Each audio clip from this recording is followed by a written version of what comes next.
It's in my diary, Harold.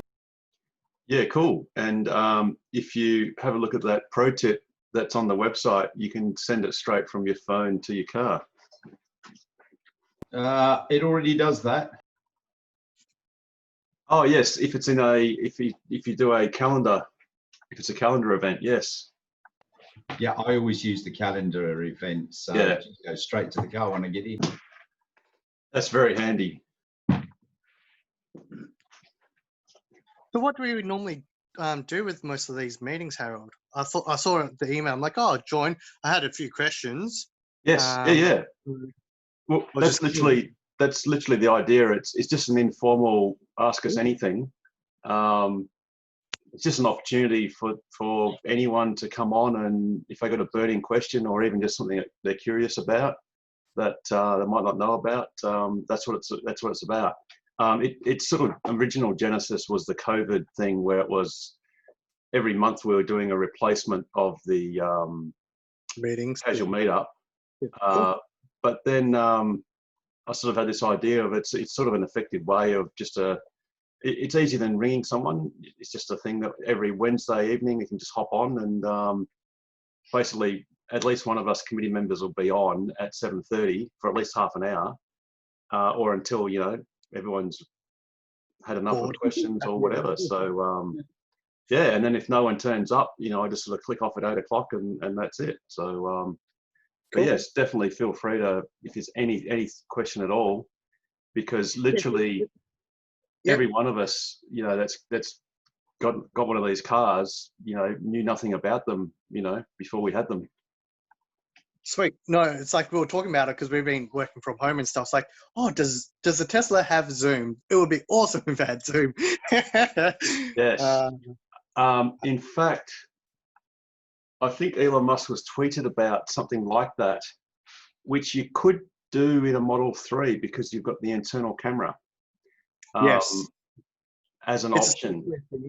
Yeah, and then my father-in-law was saying the other day, oh, one of my work colleagues got a i5 series BMW, and like they can on their phone app check what cars are around them. I'm like, yeah, that's just a software thing. If we really wanted it, we could probably tweet Elon saying, the BMW i5, whatever does it, it's not that much harder really because the cameras are there. But are you going to be staring at what cars are next to you every single minute? Are you that cautious or about it? I don't know. That's right. Well, that is one of the big things that's been asked since the AP2, now AP3 cars have got surround cameras. It wouldn't be, well, it's not super easy, but it's not impossible at all to construct that into a surround view of sorts, which would be and then stream to your phone. And it was more streaming it to your phone. So if you were parked out of shopping or somewhere and you're concerned, you could technically click on it and then you could see what's around you. So I'd said it's not a big thing. That's probably, who would actually use it, because at the end of the day, you've got the Sentry mode, and then literally, it tells you if someone's hit your car or anything anyway. So it's just another gimmick thing. I think the biggest issue with streaming it is who's going to pay for the data. And that's yeah, definitely. Because obviously video, as you know, that's huge. That is data hungry. And Tesla is paying for the data. But you could use your mobile phone as the tether point. Yeah, so for the Model 3s, they started charging us anyway. So obviously, unless you've got the top of the end Model 3, I think that premium connectivity kicks in after next year. Most of the Model 3 standard range and long range have been so we've got to pay for our data. So in theory, we'll be paying for it. So how much is it? I think that's $10 a month. It dropped it. Yeah, it was interesting. I said to my partner, should we not? Because we currently just use our phone to get the data when we're driving. It's all like, well, we've got the data, that's not a problem. Do we really need the sort of, they say it's the GPS and fastest routes and stuff like that, and yes. So they eliminate that as an option, even if you're tethered to your mobile. So you've got to pay the $10. So it's still pretty cheap. Yep. But it's like I know most of the fast ways home anyway. I've been driving the same route for the last 10, 15 years, or let's Yeah. be at 10, 11 years or something like that. So I don't know. Maybe we'll see how we go. I noticed asking lots of questions. I did send you a text, but it was around the charging. Obviously, the group's going up to During, but not During Bay, Lancelin. beyond During. To Lancelin, yes. And we're planning a trip because we saw a ad around the Kabari bridge opening. So we're planning something in mid-August. And I was just looking at the plug share and going, okay, what infrastructure's up there? And most of those have the three-phase plugins. Yep. What are they referred to? They're not type 1, are they? So No. So when it says three-phase, I'll just bring PlugShare up. And oops, I just got to close this laptop. And unfortunately, I can't make that Lanson trip because that would be good. I'm thinking if there's lots of cars going, yes, we could potentially make it to Lancelin. Most of the cars will need a half an hour top up in Lancelin before they could make it back down.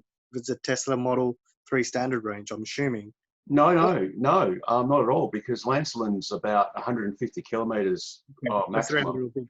Cool, So you got 300 return, and we're leaving from Alkimos, which is even shorter. Yeah, cool. I think it's only about 80. It's about 85 kilometres from Alkimos shopping centre. So a few cars. There are 3 places to charge there. There are 2 destination chargers, Tesla ones, but one is not working. You can see the images there, and right next door in the same car park, there's also a dual-headed Schneider charger. That one does cost money. I think it's 27 cents a kilowatt hour, but people can, if they want to top up there. Bearing in mind, you've also got Gwelup fast DC charger at the shopping centre, and you get the first 15 minutes free, for free. I'll just enable. Does it go up to 100? I can't remember now. I haven't topped up to 100 and using that. So anyway, 90% will give up. I say during a standard range, I just go 400 as my go-to. Yeah. Now, as far as charging your car, on our website we've got a couple of pro tips, and one of them just describes pretty basically that what you can do is charge your car to 90% overnight, because that's a healthy thing to do, and then about an hour, it doesn't have to actually be as long as an hour, but say an hour before you're ready to go, just move your slider up on your phone or in the car to 100%, and then let it charge. Now you don't have to. You'll actually see in the pro tip video that you'll probably get the first 8% in half. Well, the first 8 of the 10% in the first half an hour, and the next 2%. And in fact, the last 1% takes sort of like 20 minutes, if not 25 minutes, because a car is literally technically almost jamming in electrons one at a time, sort of, to literally fill it up. But you don't care about the last 1%. It's immaterial, even the last 2%. But you can basically gain another, say, 8% in half an hour. And by actually then having it at that level is fine, because you're going to start using it as soon as you get on the road. But what you don't want to do is have it festering, have your battery basically stewing in that very volatile sort of state overnight, because that then does manifestly wear it out. Well, it adds to its degradation. So that's a good pro tip for any of the SR Model 3 owners, or even some of the older Teslas. Go, Richard. Just hello, mate. Sorry, I completely forgot. No, you're right. So just 90% overnight, and then just slide it up to, while it's still plugged in, slide it up to 100%, and then leave whenever you feel like, and then that's fine. And that'll save you that extra half hour of topping up somewhere else. Although your charge rate does decrease at about 92% 93% the rate. I'm not concerned about that. So I think making it to not during Lancelin, that's not a problem. That's an easy trip. Yep. We're going up to Geraldton. That's 400 and something. I haven't driven 110 in the Tesla yet, so I don't even know how much the average is. I'm assuming there's a bit of a slight incline going up north, and so it will use maybe 120, 130, 140 Yeah, watts per. the biggest issue is the chip seal that they've got on the northern roads. So rather than the nice flat tarmac that you have, say, on the freeway and all the local roads around here, they've got this chippy, I think it's about 16 millimeter chips, blue metal, and you can hear it because when your tires are on the road, it's really noisy, and that consumes a lot of energy. You also got to look at what the prevailing winds are. So if you've got a sou'wester, basically a sou'wester, that'll be more of a headwind. Beware of this. There is a DC charger in Jurien Bay, but I'm not confident. Having said that, Bill Sinclair has reported that in a Model 3 it started first time. So Yes, I noticed that. I was going to go to Lancelin and top up. yes, That was my goal. And then that should make me to Geraldton, and there's plenty of charges there. But that is that's a type 2. That's easy. But majority of the stations at the very top are not type 2. They're caravan or 3-phase. yes. And so I was like, okay. Yep. So the Is it- caravan, you've got that. You've got the 15 amp tail for your UMC. At Kalbarri, you've actually got. It's a 3-phase as well. If I turn on caravan main socket, so what I've turned on is obviously supercharger. Tesla, that's the destination chargers. Type 2 is the Type 2 cables. So you need a Type 2 cable. That's the only cable I've currently got. So that's what I'm trying to work off. Yes. And then thinking like get an adapter or something like that. I don't know. Yep. So 3-phase, you have to borrow an adapter off the club. Okay. Good. PCS is what you have standard, fast DC, and your caravan main socket is the 15 amp main socket. Okay.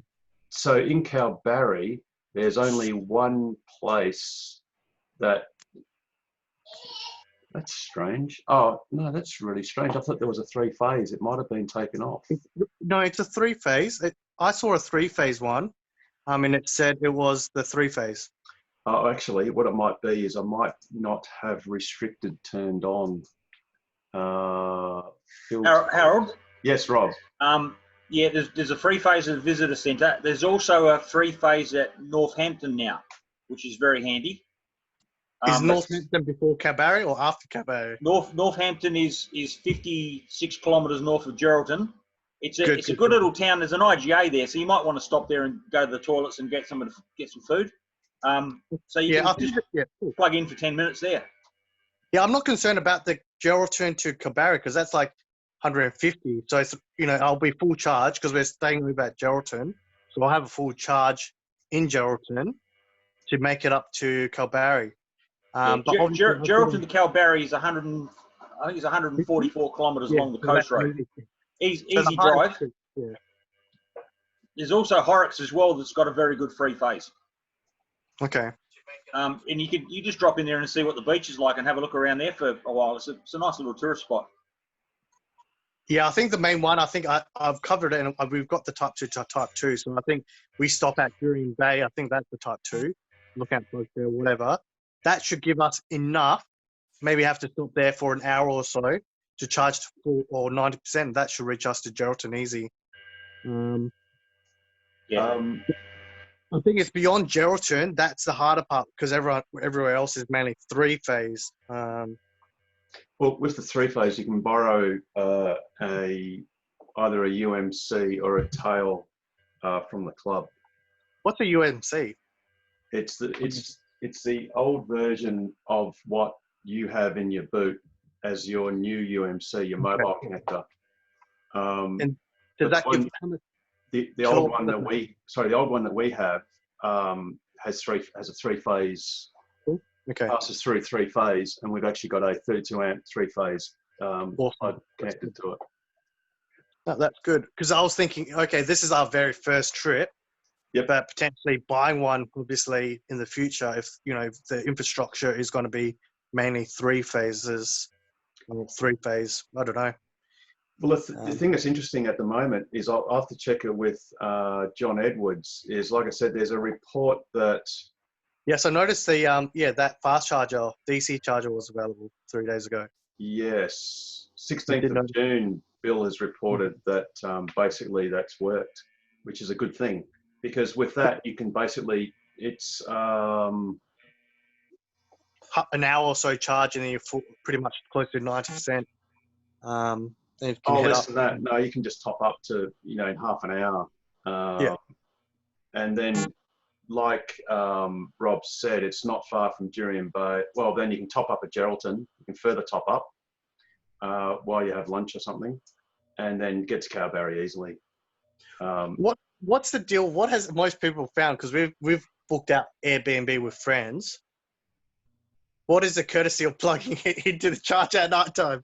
That's a very good question. It's only 10 amps. You're not going to be drawing that much power, really. If you're there for 10 hours, you've got 25. Oh, okay, 20. Because people say you don't get the full 2.4. You don't get the full 10. You get the 8. I guess you got 20. 24. Well, let's call it 10 amps. Yeah. Well, say, or not even 10 amps by say overnight. That's 10 hours. let's call it 30 kilowatt hours. So it's about $10 worth of electricity. Yes, I know, for them. I know. It's like, Airbnb was only 200 or something. So just add it to the bill. Yeah, look, if you feel really that way inclined, you can always give them a tip. Yeah. What is the courtesy of most of the Tesla drive owners and stuff? Well, really, if it's part of the premises, that's just part of the deal. It's same as if you go to a caravan park. In fact, caravan parks are a classic example because they you literally have a caravan with aircon and all sorts of things. So that's very standard. So that's something that people do all the time. Yeah, no, sounds good. Yeah, we're doing Cake Club on Sunday, and like, bugger, that's the same time you guys are going up north to Lancelin. So I was like, missed out. Otherwise, it would have been a good trip. Oh, that's cool. I mean, there'll be more. There'll be other road trips that we'll do. We're eventually going to plan on some longer trips, which might be multi-day trips. Good. Whose appeal might be, less broad, but a bit more challenging. Yeah, sounds good. For example, we did run our power for some odd reason. We've got 2-3 other petrol cars going. Can they tow a Tesla to get enough juice, or is it? Yes. So I don't plan on that, but like backup options. Oh yeah. In fact, when I went around Australia, I actually kept one of those tow straps, the cloth type or the material type tow straps. So unlike a petrol car, where if it is got no petrol, there's nothing you can do but pour petrol into it. On the EVs, you can literally flat tow them while in drive, and you just leave your foot off the pedal, and it will then regenerate energy. And it does it at quite a fair rate. So it can potentially absorb, 40 kilowatts, which means in very little time, you're going to get a fair bit of energy. And it's actually quite a safe method of towing per se, in that the car that's being towed is a significant drag. So in other words, it's not going to roll into the car in front if it brakes. Because basically it's like having your foot resting on the brake. Yeah. So obviously the petrol car towing the EV would have very poor economy, because it's basically putting all this extra energy into the car. Yeah. But I mean, that's the extreme sort of thing. But really, the good thing about your car is it'll predict. You just put in the destination, and it'll give you that energy graph, which will tell you exactly what's going on. So, it'll start up here, and it'll basically predict, and you'll see whether there's an orange part where I think it's less than 20%, or 10%, and then there's a red part where it's less than 5%. So Yeah, I don't think I'm that concerned. I think we just need to stop to be on the safe side from Perth to Geraldton. We just need to make one stop, and that's an easy trip. I said it's probably only a difficulty out of 10, probably a 4 or a 5. Oh no, it's really easy. And the thing too is, if you think you're going to be a bit short doing 110 or 100, I mean, a lot of the Great Ocean Road is actually 100, so that helps a lot. It actually helps an awful lot. But all you need to do is slow down. So if you went for every 10 kilometers an hour, you go slower, you gain about 13% for every 10 kilometers in efficiency. So you can just slow down to 90. Or if you're really in trouble, you just slow down to 80. And you can do that. Do we see much? Has anyone actually done any research on, or is there any stats around following a car and following their sort of? Yes. So if you use autopilot and just use your follow distance to the minimum, which is still a substantial gap, when you draft behind a car, you get a significant reduction in consumption. That's highly beneficial. Significant. How much is significant? It's double-digit percentage. The best thing to follow is a low-loader truck that's got like a big object on the back. It's the ones that got those ramps with the holes in it, because it's very draggy, and the drag basically pulls you along. I've done that several times. So yeah, drafting at a safe distance. So like I said, on autopilot, if you just do the distance to 1, it's still a safe distance. Is a great technique. Can I jump in here, Harold? Yes, Rob. Okay.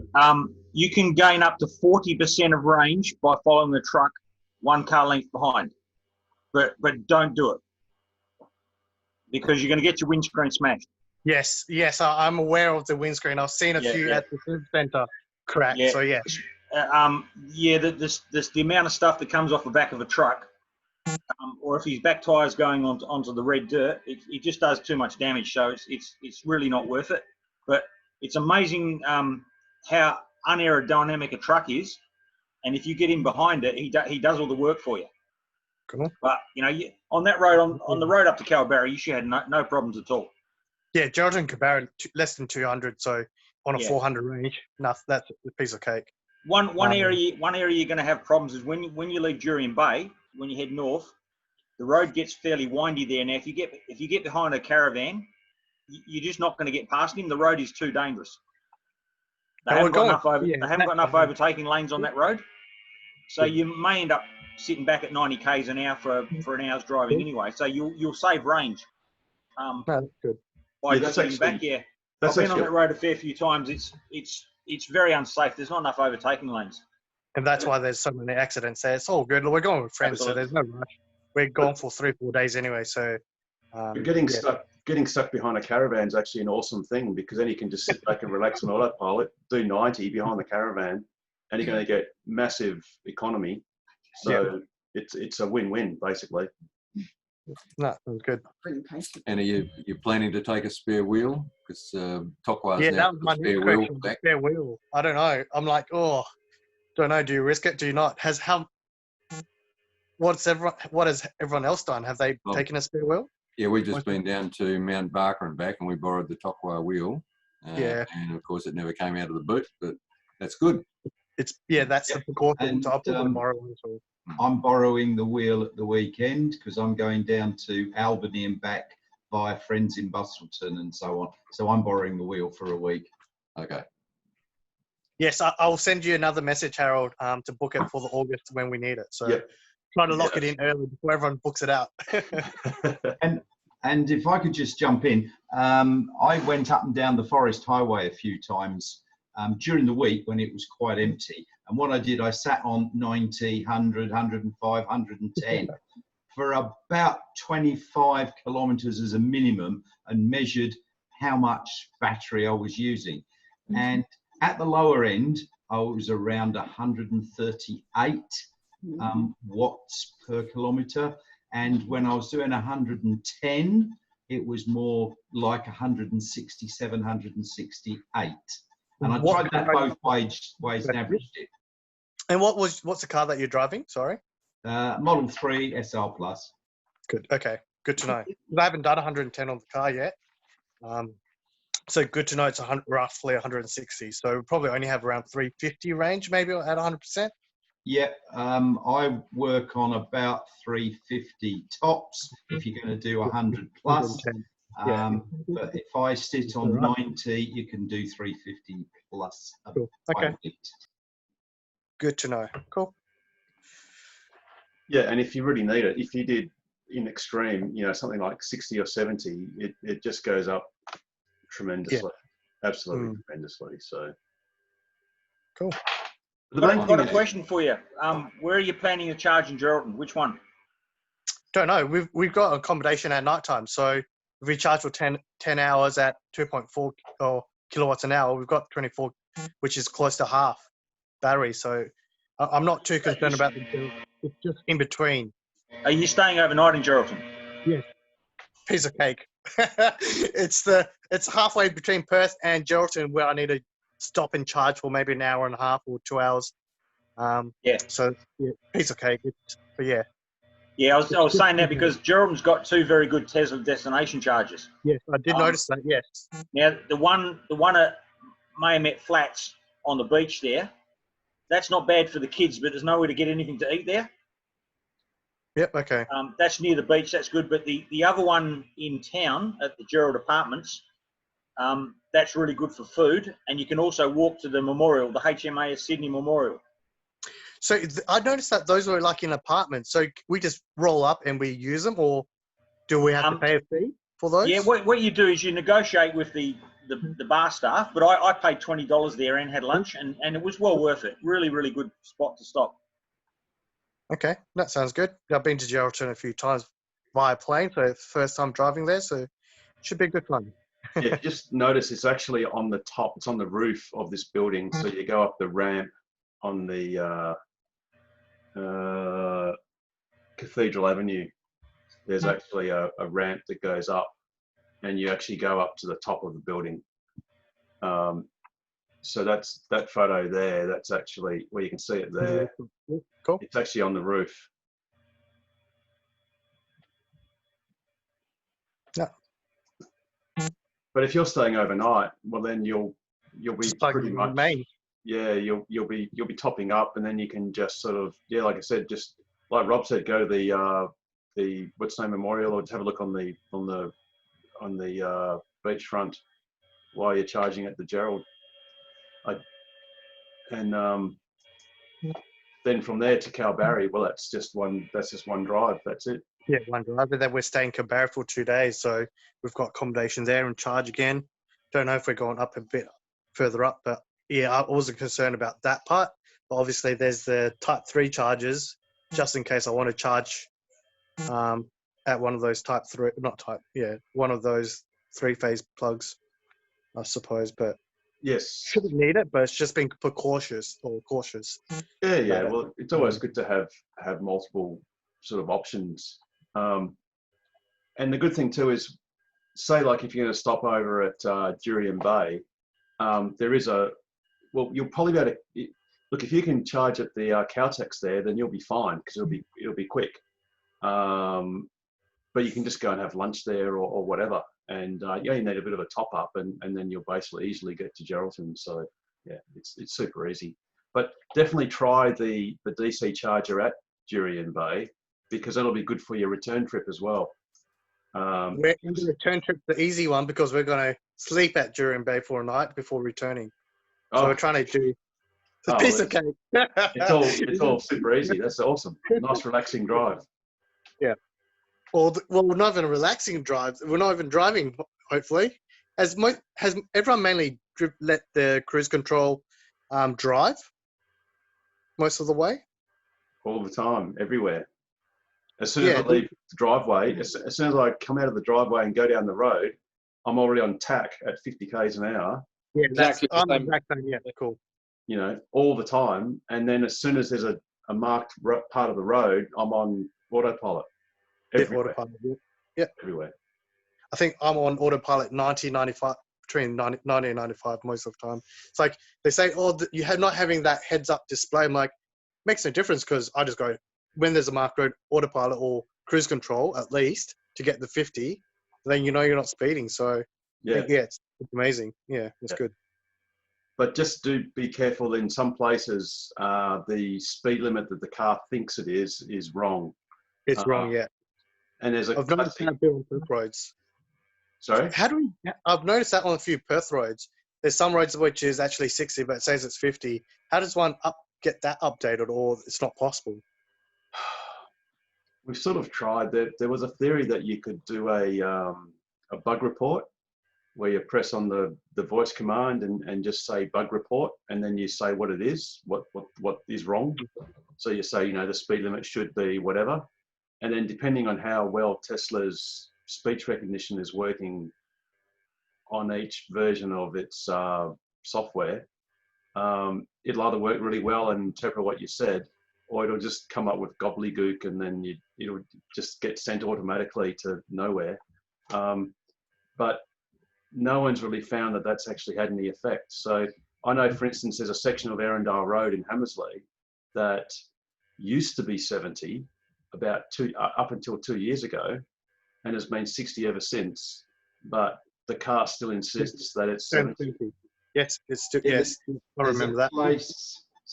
There's a place on the southbound Kwinana where there used to be roadworks, and it still says it's 80 in the car, but it's gone back to 100. And I've tried putting in a few bug reports, speeding correct, but it's obviously never had any effect. The other thing too is the maps are only updated. It seems they're updated annually, and I guess the bad news is that we just had an update a couple of weeks ago. So we hadn't updated the speed on that section. No, so you should have 2020.24 under your map. So if you click under software in your menu, you'll see the car's version of software, but you'll also see which version of the navigation data or mapping data that the car has. And it'll either be 2019.24 or it'll be 2020.24. So it seems it takes about a year for them to bring a new version out. Cool. Okay.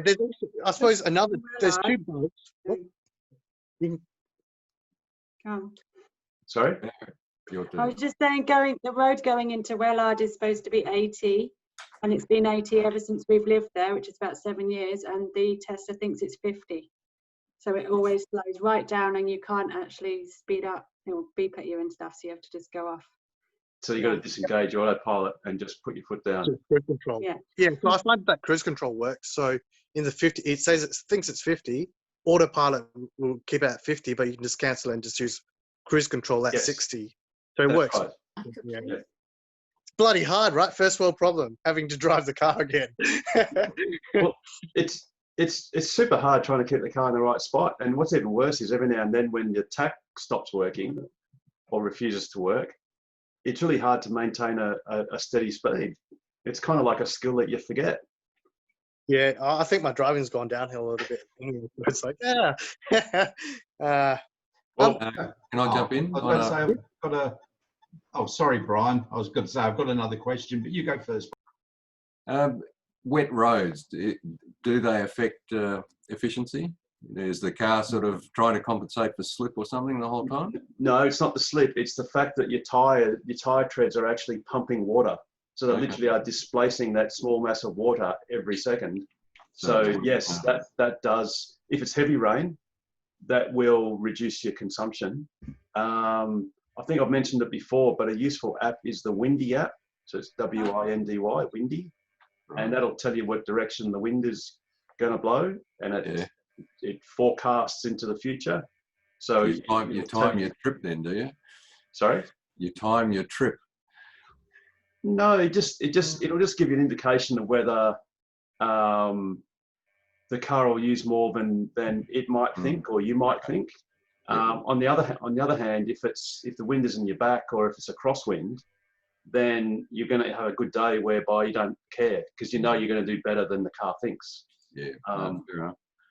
But the biggest thing is like I said, on the outer roads is this chippy coating on the roads. It's the that's the thing that really affects range. The other thing too is make sure that you've got your tyres pumped up to the correct pressure for a long trip, because lowish tyres.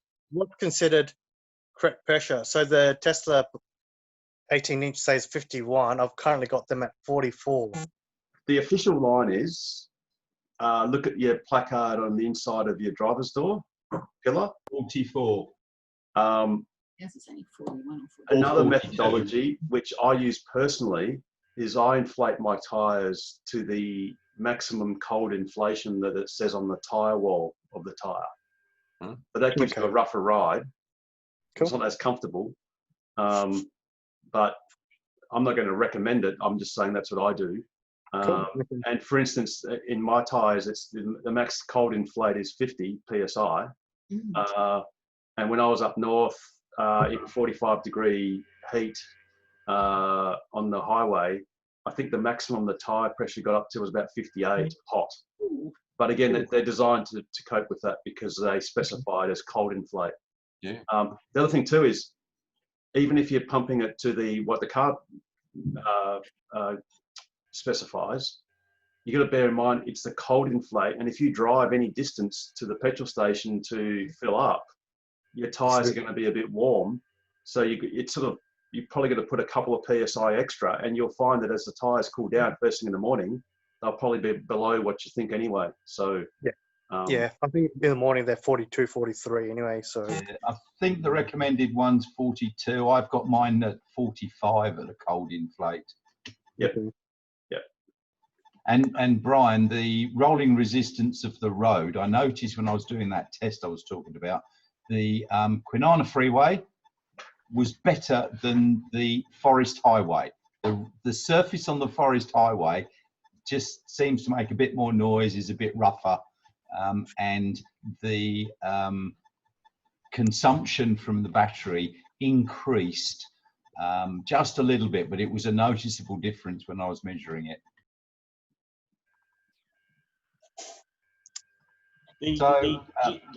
The chippy road was actually mentioned on ABC Radio last week. Where they've upgraded the road towards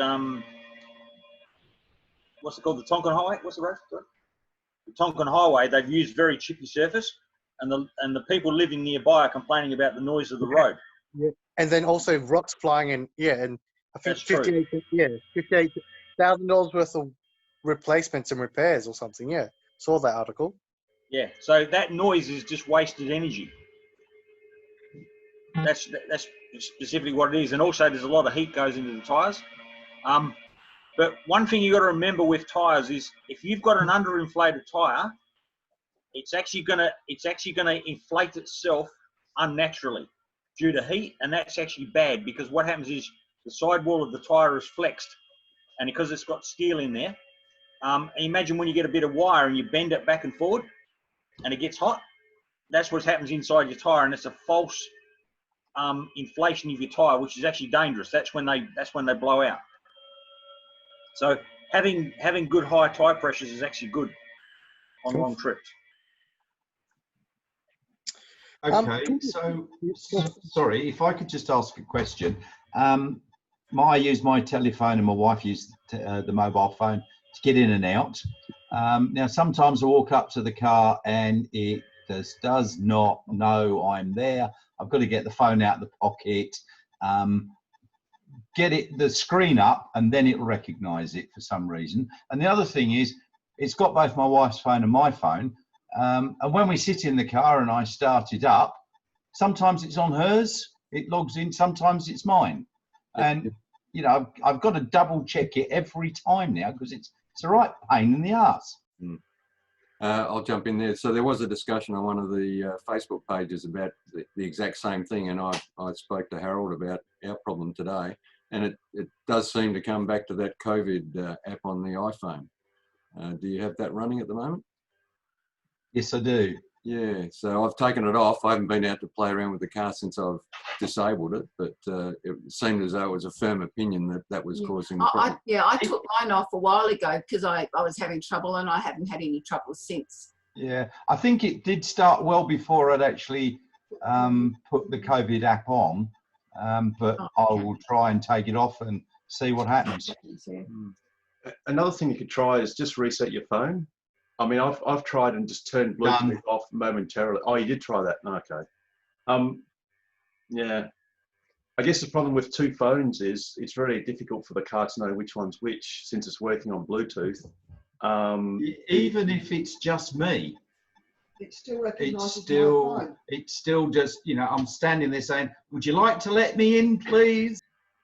Yeah, I've noticed that a few times myself, Nigel, and sometimes I've got Sentry mode on and I'm like, is it Sentry mode? And then I've got to go to the driver's seat. Sometimes it works that way, and sometimes I do have to unlock, and I'm using a Samsung, not an iPhone. So it I've is, got Samsung. yeah, so it's a hit and miss sometimes. And most of the times, you know, I've opened the door, no problem. Maybe 1 hour, 50 times, it's like, it's not opening. But generally that's because it's in a sleep mode, I thought. And the car wasn't, waking up. Don't know. Hasn't bugged me really, but it is annoying because you're trying to open it and people's looking at you and like, yeah, it is my car.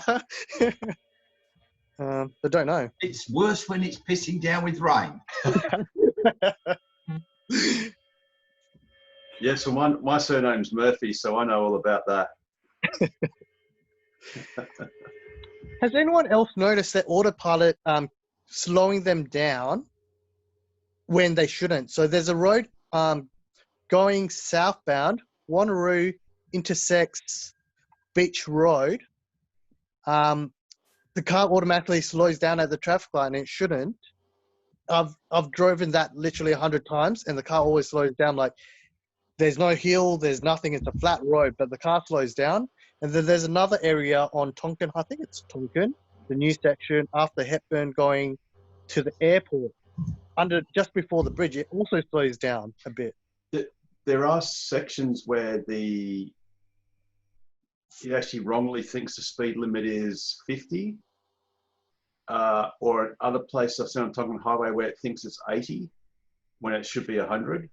Yeah, but it doesn't change the speed. It knows it's 100, and Wanneroo is 70, and so is Beach Road is 70. So it doesn't get confused from 70 to 50, for example. It just slows down. It could also be,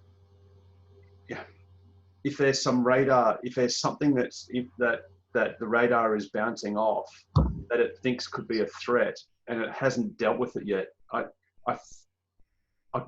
think the cars have they have a whitelist where if you traverse the same place over and over and there's some sort of threat like an overpass or something and the radar's picking some big object up, I think it may eventually tune that out after many passes.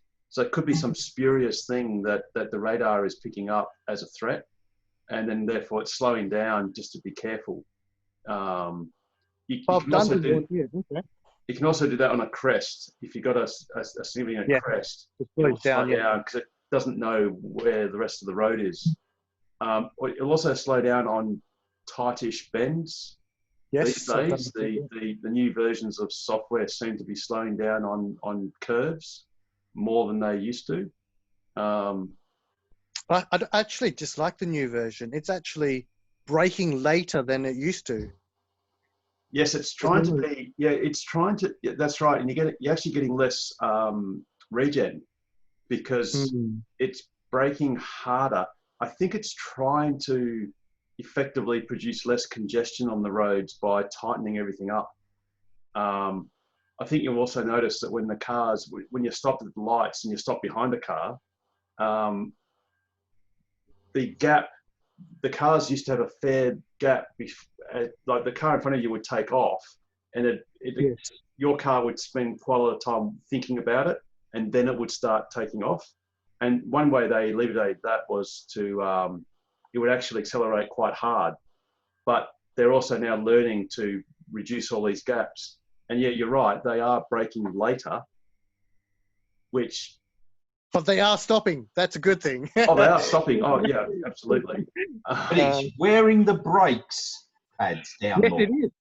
Because Yes. I've also, like, it stopped and I want to crawl a bit forward, and I've crawled a bit forward with the autopilot on, and then it goes, crap, it's too close, and it hits the brake. And it's like, yeah. There is a nuanced way of doing that. You've got to just put your foot down a little bit. It's Then lift it you up sort of get slowly, used to it. You Yeah. sort of nudge it forward, but you need to sort of keep your foot pressed a little bit and then back off gently as you're sort of getting closer and closer. Otherwise, yeah, it'll sort of think that it's somehow rolling forward, and it puts the brakes on hard because it's sort of worried that it didn't do it properly. I've had that happen twice. So yeah, I do know. Sometimes you're just not paying too much attention, and it's like, yeah, you lift it up too fast, and yeah, it slams on the brake. Yeah, so it's all about nuance, and you sort of eventually you get to learn the foibles of the car and start getting around its behaviour until the next software update, and then things will change, and then there'll be something else to try or do. There's I found the opposite as well, coming up to a roundabout. We just bought full self-driving, by the way. I haven't told Rich this yet. Yeah, coming up to a roundabout, and the one at our roundabout that I go past like 4 times a day, the line for it is not in the right place. Sorry, I switched my video back on. The line is not, it's before the roundabout, so it stops too early. And so it comes to that stop, and then if you put your foot down, it's like you're cancelling it and saying go ahead, so it shoots ahead onto the roundabout 50 km an hour. So I just switch it off now coming up to that roundabout, but yeah, that's a bit. So when you say stop, do you mean, is this the stop line? Oh, right. Where it stops at roundabouts. Is it just the Model 3 that does that? Has it only just started doing this, or has it done it all the time? Yeah. Well, we only got full self-driving last week, and so it's done it since we got it. So that's got the traffic light indicators and all that sort of stuff? It stops at traffic lights, it stops at roundabouts, it stops at end of roads. Yeah. Just like on the YouTube videos. Yeah, right. There has been a few places but it doesn't, where the actual line it's in the wrong place. is ahead of where you stop. Right, yeah. Yeah. Well, this line is before, it's way before the roundabout, so it stops suddenly when you're not quite at the roundabout. So if you've got a car behind you, I've been beat, and I've done it once or twice, and then I've just switched the full self-drive off at that roundabout. It stops suddenly, and then if you want to creep forward, it thinks you're then saying yes, it's okay to go. Oh, no, so then it whizzes off at the speed limit, which is 50. So it whizzes off round roundabouts at the speed limit of the road you approach the roundabout at. So you have to kind of cancel everything and do the roundabout yourself. Yeah, if it knows it's a roundabout, it tends to flash red on the screen, and you've got to take over anyway. Yeah. Right. Yes. It's we don't. fun. It's In just the older cars, we don't have that problem. Yeah, it's kind of a learning curve, because we're first of all trying to get used to the full self-driving, and then trying to. It's more about actually just using that right indicator thing all the time, just switching it off, switching it on, switching it off, and knowing when to switch it off. Yeah, or don't forget, you can just tap the brakes really lightly. Just tap the brakes, and that'll disengage as well. Yeah, but most of the time I want to disengage to go, like on the green traffic lights, because it will stop at a green traffic light unless you. So I use the accelerator for that. So it still needs the training. It still needs your go ahead. Yeah. Green light to confirm it's green. Yeah. Yeah. Well, that's pretty good. It's very clever of Tesla, because they're actually getting you to train the neural network and to basically help it out. Well, actually, it probably knows, but it wants you to check. And then if ever it makes a mistake, it'll probably send that little video snippet back to the mothership for analysis. Okay, whether it was good or bad. Well, obviously, if it was bad. That's awesome. So yeah, congratulations on the FSD purchase. That's good. Yes, got persuaded. It's only money. It's only money. Can I persuade you to add solar next, Joe? No, I know you were going to say that. But you can't buy Tesla solar because it's too expensive. Yeah, exactly. I don't have 16K. We had 8K. No, but you can get a 5 kilowatt inverter with 6.6 kilowatts of panels for about $3,200 installed. Which in America, that's just unheard of, because in the States, that costs a minimum of 10 grand US. But yes, I know. Rich has been on about it for years and years. That's why I didn't tell him we got the full self-driving. I did wonder. I was like, wow, really? Okay. That's cool. Geez, that would have cost a bit. You could easily get a couple of solars for that. Well, we were the ones that decided to buy it just before it goes up. Because I thought you might. We've Yeah, got just to having have seen it. yeah. Do you mind saying how much it was, just out of curiosity? Well, it's not. Everyone knows it's 8,500. Whoa, okay. Yeah. it's big bucks, but it's Future-proof. when it works, it's an awesome bit of kit. You know, it's very relaxing. You can get nearly 3 solar installs. All right, all right. Yeah. I've had the FSD for a couple of months now, and it's improved dramatically with several software updates. And I hear the latest one, the 2020-24.5 is out. I haven't got it yet. I don't suppose anybody has here. No. Is even better. Yes, it's funny because I don't have that computer yet, because Tesla's getting around to thinking about retrofitting them. I must admit, I have heard. I just let all the features wash over me, and I just kind of glaze over and go, "Oh, that'd be nice." But yeah, you're right, Nigel. There's some pretty good improvements in the latest version of the software. Yeah, I'm using it more and more, like you, Harold. Virtually out the driveway, bang, on it goes. Oh, absolutely. That's all. As soon as I get the slightest, I got one section of road where there's just a little bit of marking, and the rest is plain. And as soon as I get a little bit of marking, I just boom, snap it just at the right time, and then it will generally follow the rest of the road, because it's fairly picky when it engages. Yeah, I've noticed sometimes when I've got the steering wheel in the top left, I double tap and everything goes off and it bitches. Yes, oh yes, because you've got the first tap, and then just as you do the second tap, the little symbols disappeared without you noticing. And yes, and then it does the da-da-da-da, and it warns you that it's not engaged. Because that's one of the biggest, it's not a threat, it's one of the biggest things you got to be aware of is when you think you're in autopilot, but you're not. And then what you find is a car generally goes fairly straight, but it very gently drifts off to the side. And it takes a few seconds to realize, oh, been there, done that, yes. Yeah, I've done that a few times. It's all about the situational awareness. What Seb does is when he's on autopilot, he puts his hand down the bottom of the steering wheel and just sits it there. And when he's driving, he has it up the top. So he knows if he's driving or not. I don't know whether that works, but I can imagine Seb coming up with something like that. Yeah. He doesn't drive it that much because I drive it all week, and so when he does drive it at the weekends, it's like a learner driver again. He does some weird things because he's not used to it. Yeah, sometimes I forget and I've only done one tap and take my hands off the wheel. Ah, whoopsie. I've done that many times, and thankfully I've realized before I've tapped the curb or anything, but it's the situational awareness. That's the most risky bit, is not when the car's driving by itself. It's when you think it is and it's not. But if it goes out of the lane, it will come back, won't it? If you've got that setting on.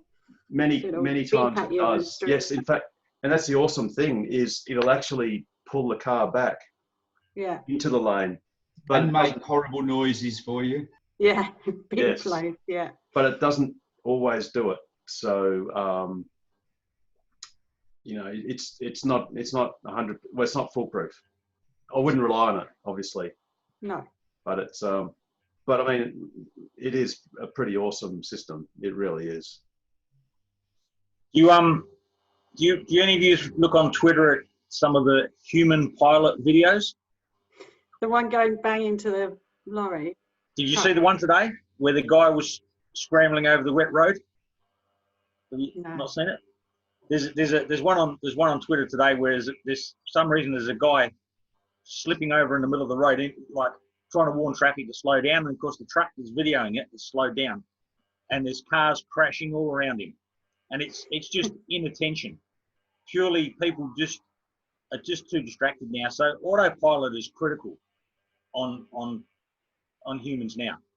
It's what you're doing. You know, Joe, you're sort of testing full self-driving, but in 3 or 4 or 5 years' time, when they've got this perfected, it's going to be really good. Because our accident rate is no longer caused by drink driving or poor seat belts or poor cars. It's caused by distraction. That's 90% of it. Yeah, and you don't have to look very far on any stretch of road. Just look to the left or right of you and you'll see someone on their mobile phone.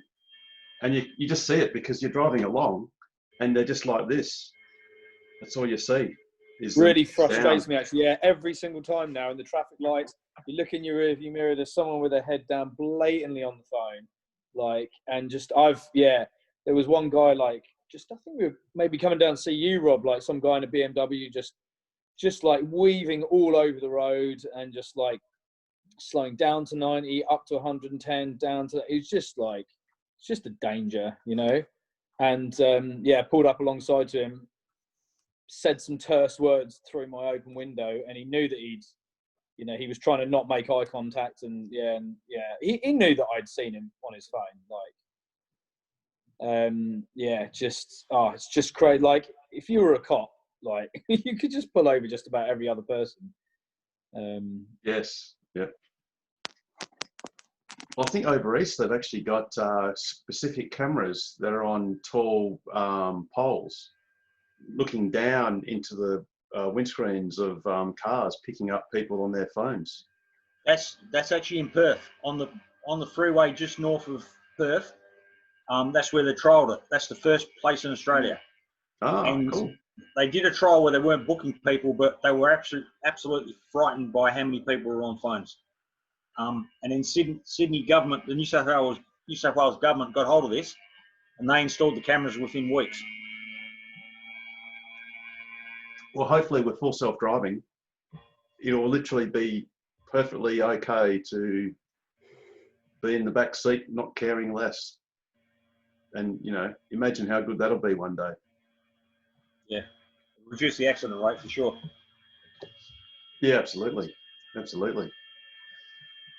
Cool. So anything else?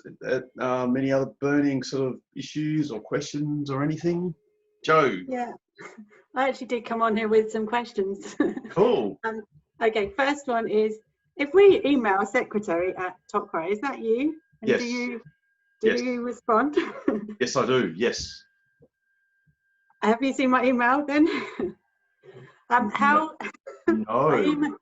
I emailed you straight after you sent out the one about the road trip to ask if we can borrow the Type 2 cable. Yes. Oh, yeah, sure. No, of course. I haven't seen Not that read the email. email. Let me... I just didn't know how you actually book it, ask to borrow it, because we actually need it for the 5th to the 20th of July, and so I thought if I could grab it this weekend when yes, we're on the road trip. I've got a few. I've got quite a few in my car, so yeah, you can just grab it in Lancelin. So you are coming to Lancelin? Yeah, we are. We might regret it because we're doing the same trip the next weekend. So, but that's good. You got a dry run, Yeah, it's just with the kids. It's 4 hours of driving in the day. So, but we'll do it. Yeah, you can certainly get it then at the latest, or any other time if you like. I will look up. I haven't got my email thing open at the moment. I'm just about to. Actually, I might just leave it because my computer's been playing up with too many programs running at the same time. But I'll reply to that, Joe. Yeah, apologies. I just didn't know if that was just one you only sent out from, and No, I monitor that. I've got a zillion emails, but that's one of them I do monitor. So yes, okay. I'll send you a reply. But yeah, certainly Lancelin on Sunday. I'll have several in my boot, so that's fine. Because we need the Type 2 for the Lancelin charger, don't we? Yes. Because we're going up to Type 2, yes. And speaking of which, what we'll do is for the cars that are SR pluses, we'll have like a bit of a rotation on charging because, you know, we'll all be there for a few hours. So you know, we'll probably do, I don't know, half-hour stints or whatever to top the lower range cars up. Or And to top because, them off. yeah, because we're coming from an hour away from Alkmaar, then we'll already have travelled an hour, so we'll already have. Yes, well, you can certainly, and Rob's doing the same, you can top up he's at further. UWA, which is nice and quick, or at Gwelup. Gwelup, you can charge for free for 15 minutes for the first 15 minutes. Actually, it's the first 14 minutes. And you don't need a Type 2 cable for that? No, it's CCS. Okay. It's a fast DC charger. Because being south of the river, we don't really normally go north much. And we've tried UWA a couple of times, and each time we tried it, our Smart Rider hasn't worked. So we can try it again. Yeah, no. You need to register it. So yeah, we have. Oh, yeah, okay. We're registered. Right. So what you do is you need to put you put the plug back in the charger, reholster it, and then try it again. Right. The communications is a bit dodgy, and if you look through PlugShare, some people, actually a lot of people go, woohoo, it worked first time this time. Yeah. It's like the Rockingham one all over again. Or others go, you know, it's five failures in a row. So it's a little bit flaky, but it will work. So presuming you have registered the card, yeah, it will work. Has it ever worked for you ever? It did the day we registered it, because we went around to check it. Yeah. Just persist. So just try 3 or 4 times if it keeps on not working. But the trick is you've got to put the cable back into the holster because there's a little flap with a micro switch sensing that it's open or closed. Well, sorry, reholstered. And then also you've also got Gwelup. So I'll just bring up PlugShare. Yeah, I've heard of that one. I've seen it on PlugShare, but not ever been there. Is it kind of on the way then? Is it up the freeway? Yes, it is. No, it's definitely, you just get off at Carrinup Road. So you get off at, this is Carrinup Road here, and you get off the off-ramp and just go up North Beach Road, and that's Gwelup there. And the comment says, now it says 14 minutes free. It used to say 15. Yeah, 15th minute you start. Okay. Well, no, it actually starts before the 15th. I was there once and I consciously charged to about 14 and a half minutes. And you get charged $1. And yes, and I'm not happy about it because what it was is they charged me, oh, I don't know, 15 cents or something like that, or whatever it was for. You didn't want to pay. For the bit they accused me of using over the 15 minutes. And then they rounded up to the nearest dollar because $1 is their minimum amount.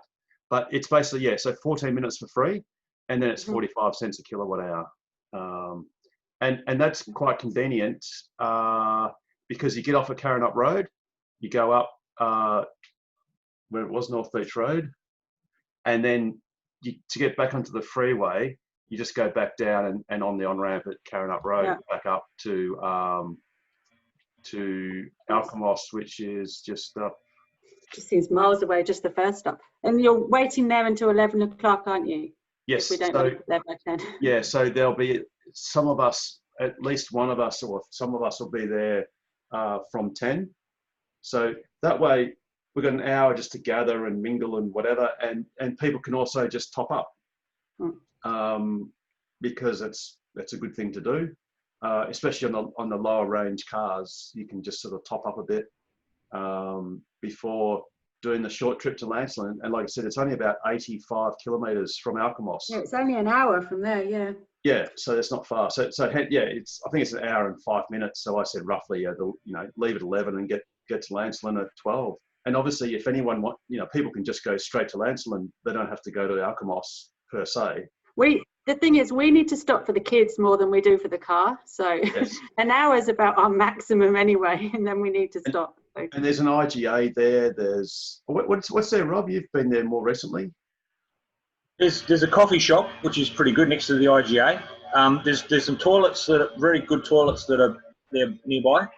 And it's some good walks. There's actually the first big battery ever in Australia is in Alkimos. It's in a 40-foot shipping container. Western Power put it in about 7 or 8 years ago. So that's a good walk down the road. Okay, cool. Now, Joe, when you go to Gwelup, this is really, really critical. Mm. Be careful of your passenger door. They've got a sign next to the charger, a really Child razor. locked on. Yeah, it's a razor sharp steel sign. And if you open your door too wide, you're going to bang your door on it, and it'll cut into your door. So be careful of that. Thanks. Yeah, I'm going to take some PVC pipe and stick it over the edge of it. It's driving me nuts. Okay, cool. Yeah, so that was my first question, was the Type 2 cable, can we please borrow? We're going up to Edge Point, and then also we're going down to Margaret River. Is just a Type 2 cable enough, or do we need this 3-phase thing, which I don't really understand about? Margaret River, you'll be fine. You got the supercharger. Obviously, yeah, the supercharger, but then once we're there, around Margaret River, or there's something in Margaret River town centre, isn't there, to just charge? Okay, we're there for 4 days. Margaret River have got a REC charger. That's out of operation for a couple of days at the moment. You can use the I don't know if the CCS2 is connected there, but it's also got a Type 2 you can plug straight into your car. Cool. If I've got the Type 2 cable. No. It's got a cable. It's a Manecki's cable that's already connected to the RAC charger. You just plug it straight into your car and get 11 kilowatts. So that's one of the RAC chargers that we can actually use then, because I just had it in my head that we just can't use RAC chargers. You can on their Manecki's. Now it's 45 cents a kilowatt, and it will only give you 11 kilowatts per hour. But if you're in town for a few hours, it doesn't matter. That's fine. Yeah. Cool. Yeah, that's right, Joe. The RAC highway, when we say you can't use it for fast DC charging. But yeah, they do actually have the Type 2, which is a bit like your home. Well, and like Rockingham's 11. To be honest, we've never used a DC charger because we couldn't get UWA to work, and that's the only one that we can get to. So we've never known anything other than 11 kilowatts. So that's fine. As I say, with the kids, you stop for ages anyway, so no problem. Yes. Yeah. Well, you could even, if you wanted, you could stop at Gwelup, which doesn't need. You need the ChargeFox app to start the charge, and I presume you also have to register your credit card on it. Yeah, I've got that. I haven't put my. But you could just do that for 14 minutes, and that'll get a fair bit of that puts in over 200 kilometres of range per hour. So in 14 minutes, you'll get about sort of 40 kilometres of extra range. Yeah, so for 20 minutes, typically I get around 10 kilowatts, just under 10 kilowatts. So whatever you get range-wise, 10 kilowatts is around 18-19% on a standard range plus. So it's more than enough to get you going. Cool. And you unplug it and then wait 5 minutes and plug it in and get another 15, 14 minutes. Yeah. What's That's cheeky, but I don't know. You'd have to try that experiment, Nigel. It's fine. I've done that. I met Joseph. Joseph plugged in, and then I met him there. And I stole the charger off him to charge for 14 minutes. And then he's like, "Oh, I'm sorry. I didn't realize you were still charging." Because I thought that was a courtesy. I'm like, "No, I'm just being stingy. I'd just charge 14 and then plug it back in, charge another 14. So, yeah, I stole the charger off him. I didn't realize he wasn't leaving. I suppose that's a courtesy thing. You charge for 15 and then let someone else. Coming up like that. Yeah. It sort of is like in that, the sense that you're better off if you don't really need it and someone else does. Then you kind of, it's a bit like letting someone through a door. It's and Joseph. I mean, Joseph's great thing about Joseph is he basically goes round to all the charges and checks them every few days. Joseph has been there. I've seen that on PlugShare. Every time you try a new thing, it's like, oh, Joseph's been there. So what does Joseph do for a job? Does he just go around all the chargers? Like even in lockdown, he was going to chargers far away. I was like, he must be traveling for work. Yeah, he Works must. in IT at Joondalup. Right. But he's down here a lot. He's everywhere. Joseph is Yeah, he was on leave absolutely everywhere. he was on leave for a little bit because he was on leave for like 2-3 weeks, and so he was just driving around. So yeah, I was bumping into UWA, Joondalup, and everywhere. But it's good. When Joseph first got his BMW i3, he drove it to Leinster. Do you know where that is? Middle of nowhere. It's 400 kilometres north of Kalgoorlie. If you look at PlugShare, there's a PlugShare there from I think it's early 2015 at Leinster at the caravan park. Oh, wow. There's only No, that's not that the one. only- There's zoom out. Do a zoom out.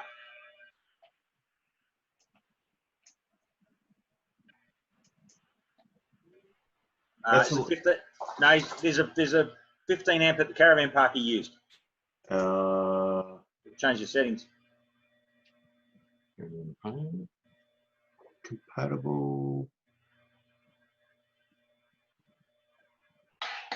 Caravan park. Yeah.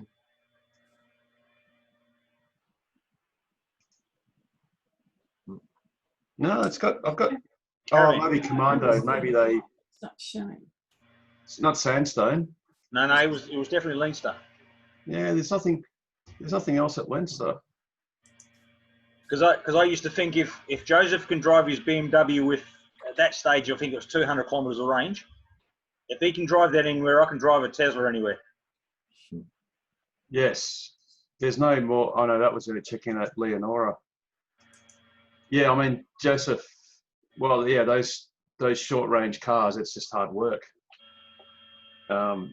Whereas the 3s, S's and X's, it's just easy. But you can certainly go right round if you really want to.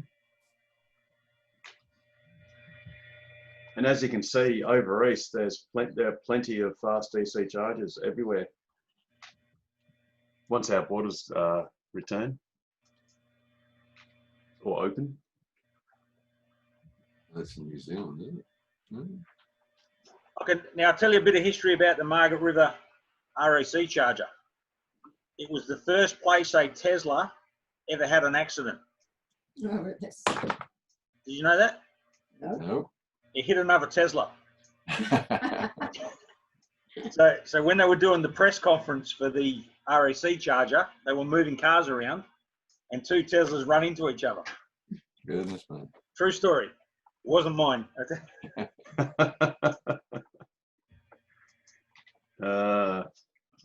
I guess we're talking performance cars too. What's that? Was that a dark Tesla? No, it was I think Chris, who had a red Tesla, drove into David Lloyd's Tesla. Oh no. Yeah. So it was only a minor accident, but it was like, I hope the photographers are not watching. Was that how David's Tesla ended up with that little the black bit on his bumper that looked like an exhaust? It probably was, yeah. That was hilarious. Yeah. I mean, not. I wish it hadn't happened, but it did look quite funny. Yeah. No one noticed it. None of the photographers noticed it. So, which was a good thing. All right, we're going to say goodnight, everyone. So we'll see whoever's going on Sunday. Yeah. No look worries, forward- Brian and Jean. Okay. Look forward to seeing you there. Okay, see you then. No. Safe journeys. Right. Thank you, guys. I have another question. Is that okay? Yes, I was just going to ask you if you've got anything else. I'd only done the one. My second one is our RAC, what's it called? Roadside assistance is due for renewal. Do I need it? Or is there a Tesla one? The roadside assistance, RAC. Oh, Breakdown. no, Breakdown. Sorry, do you call it something else? oh, I Breakdown. see what you mean. Sorry, yes. No, because your car's under warranty, so Tesla has their own breakdown service, which I presume uses the RAC or Really? equivalent. So if it's specific to your Model 3, then you don't need it for as long as it's under warranty, because you are covered. To be honest, I don't think we've changed it from the previous. Well, it's just because we just paid up front for a year and it was on our old car, and then I thought we'd changed it over if it's just on us. Have you got It's on the car, isn't it, not the person? Okay. Yeah, I think it is. I think yes, it is on the car, not the person. Yeah. On the car, not The the only person. advantage to keeping it is if you've got RAC car insurance, then We you do. get a discount because we've got gold membership, so we get an additional 10% discount on the premium. Yeah, we have home insurance as well, though, so we get the discount on the car insurance from being a member, I think. But to be honest, the car insurance is so expensive that the discount was probably going to be less than the cost of this roadside assistance. I'm just wondering whether to renew it or not, but I did remember seeing on the screen in the car, when you go to one of the menus, it says, do you need roadside assistance? Call this number. So I thought, is there something included with the car then? Yes, there is. You get, I think it's 3 years. Okay. So if you break down, you will get towed. Yes, yes, for free. Cool. I'm not paying $100 then to save myself that. Cool. Thanks. Cool. Anything else? Not for me. Cool. Looks like we're talking about Cybertruck then. No, I'll be leaving then. Woohoo! Yes! Cybertruck, Cybertruck. But what about the Cybertruck? It's just not here. It's not soon enough. Okay, no, I've got a good question. I want to know, what charges are they going to put on this thing?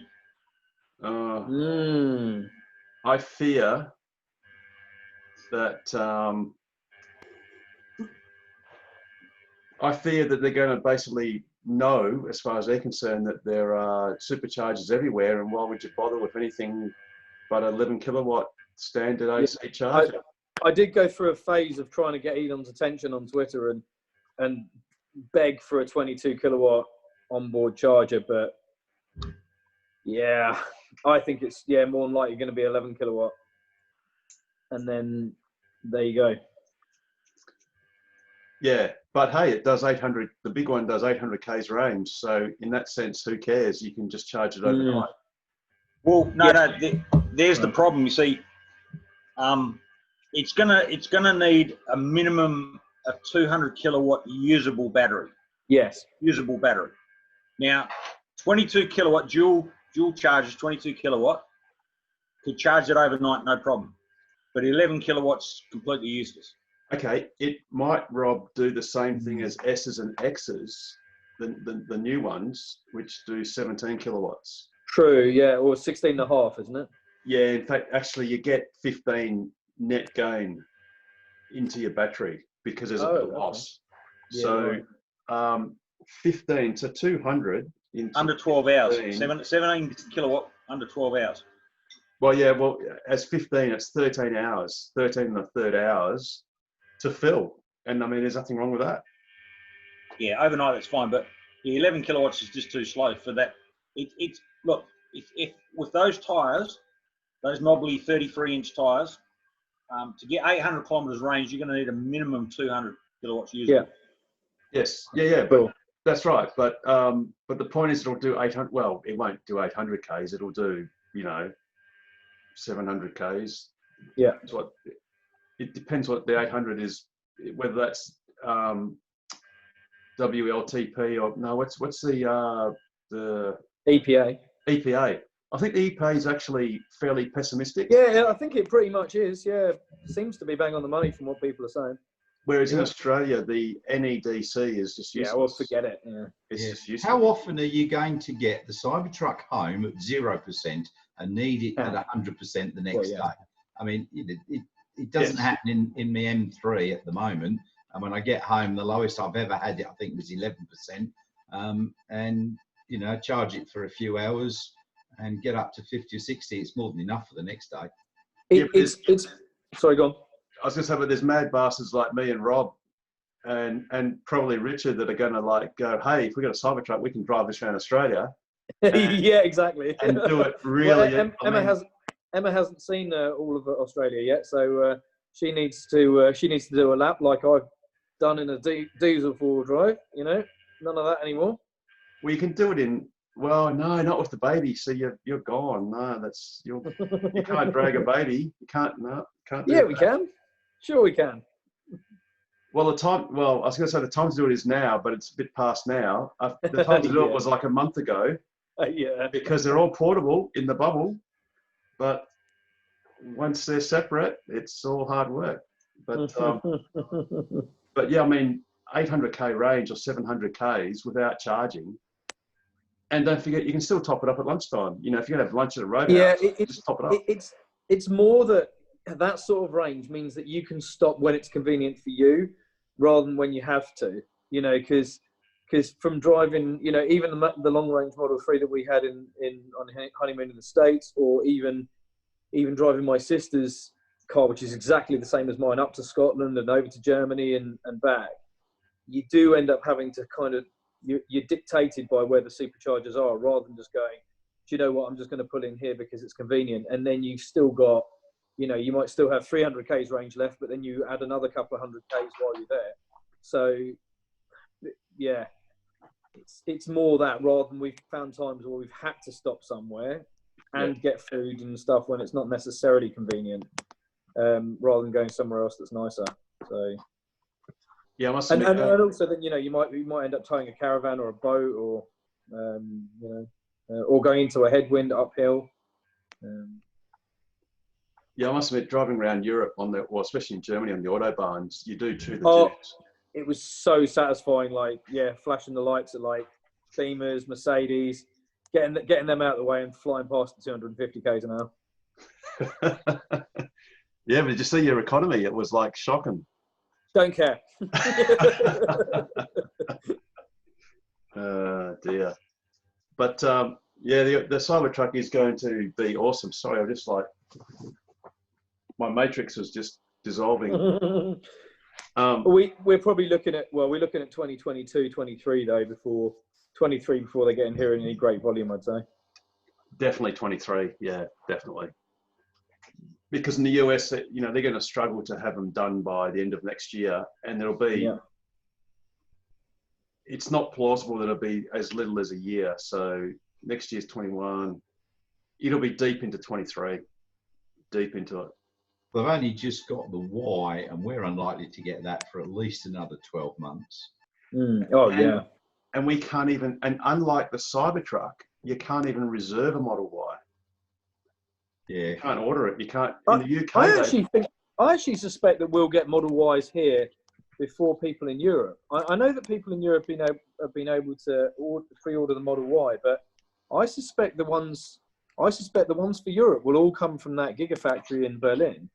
And they're not going to be getting them until that factory is built and cranking them out. Whereas I'm pretty sure that our cars are going to come from Shanghai.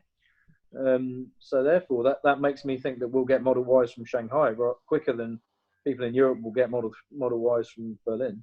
I think he said that China was getting everything that came out of Shanghai, and it won't be exported anywhere. Oh, okay. Maybe. Yeah, but let's hope he changes his mind, and they realise just how cheap that would be if they've got the capacity. Because we're so much closer to China. And one thing that gives me hope is the fact that Hong Kong is a right-hand drive market. And even though there's only be a small number of Ys or 3s that would go there for that matter, but you'd hope that the Shanghai factory would produce them. And as you can see in the Sandy Munro video, the teardown of the Model Y, the good thing is when you actually see what you'd call the firewall between the, I was going to say engine compartment, but the front of the car to the cabin, it's all symmetrical. So you've got your same openings for your steering wheel on both sides and all that sort of stuff. So yeah, I think you're right, Richard. The real hope is if Shanghai produces it could produce our 3s as well. because it'd be cheaper. And even if it doesn't, and probably better build quality. yes, yes. Well, more modern. The whole setup's more modern. You know, Shanghai for the Ys are going to have that single back body casting, which at Fremont is now done with two pieces. Shanghai will do one piece. Sure. Yeah. Maybe next year when we start getting the Ys, they'll have the brand new battery and that'll do a lot further. Yes, with Battery Day coming in September. Yeah. Yep. And I'm ever hopeful that they'll they will start putting longer range batteries in them. I suspect that those ones, if you're talking about the CATL batteries, I suspect that it won't be longer range, but I suspect it will be cheaper cars. Because from what I can see about the CATL batteries, they're lower energy density, but a lot less cost. So yeah, well, they've got the LFP batteries being put together and installed into the freeze there, which are definitely lower range, but there is a lot of talk of different types of batteries that will give you a lot higher density, so give you much better range. Yeah, the Model Y and obviously the Model 3 to a certain extent, the profit margins Tesla are making on those are huge at this moment. But you know, why not? Because there's no competition. So pour those profits into other factories and get ahead of the game. I just hope that COVID doesn't, you know, stop a lot of the sales that allow them to do a lot of that build out and investment and bringing things to market. I don't think they have a sales problem. I think, you know, they've had a bit of a problem in the US with building them because of COVID. That slowed their production down. But with Germany and some of these European countries offering such good incentives to buy electric vehicles, I don't think they're not going to have a sales problem. Yeah. Okay. Yeah. I mean, you know, there's a lot of people in Europe don't want anything but an electric car. Mm. And when the choice is very limited at the moment to what you can buy, Tesla have got a big advantage. Mm. I mean, the UK, for all its faults that I know that a lot of people that I point out, is absolutely going gangbusters on electric vehicles and getting rid of coal. And yeah, in some ways, it's a world-class pioneer. And I think, yeah, the Model Y would be amazing for it. Aren't they proposing the equivalent of a cash for clunkers? Yeah, I did see. Yeah, I did see that. £6,000. Yeah, and then don't forget, there's no company car tax on electric vehicles now for the next 2 or 3 years. Yeah. So yeah, it's a very. I think, you know, because you've got a dense population in a. Yeah, and there's loads of charging, and you know, there's loads of power. Then, yeah, it's a natural. Well, I mean, in China, it's $10,000 US to get a number plate for a petrol car. $0 to get a number plate for an electric car. And we should have something like that here. Well, those petrol or diesel cars, they can only drive them on alternate days as well. So, yeah, it just makes so much sense to go electric in China.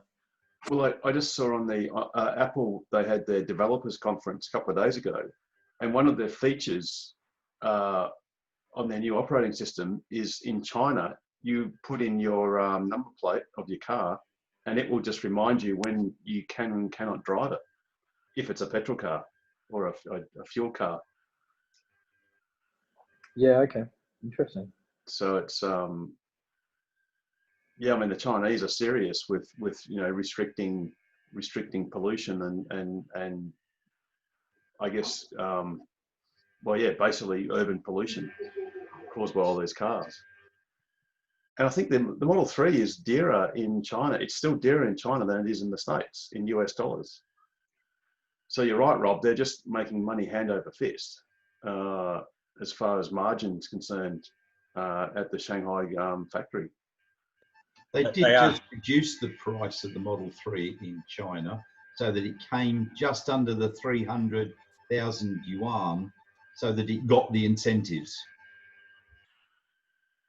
a bit like they did in Canada, where they produced a 40 kilowatt hour Model 3.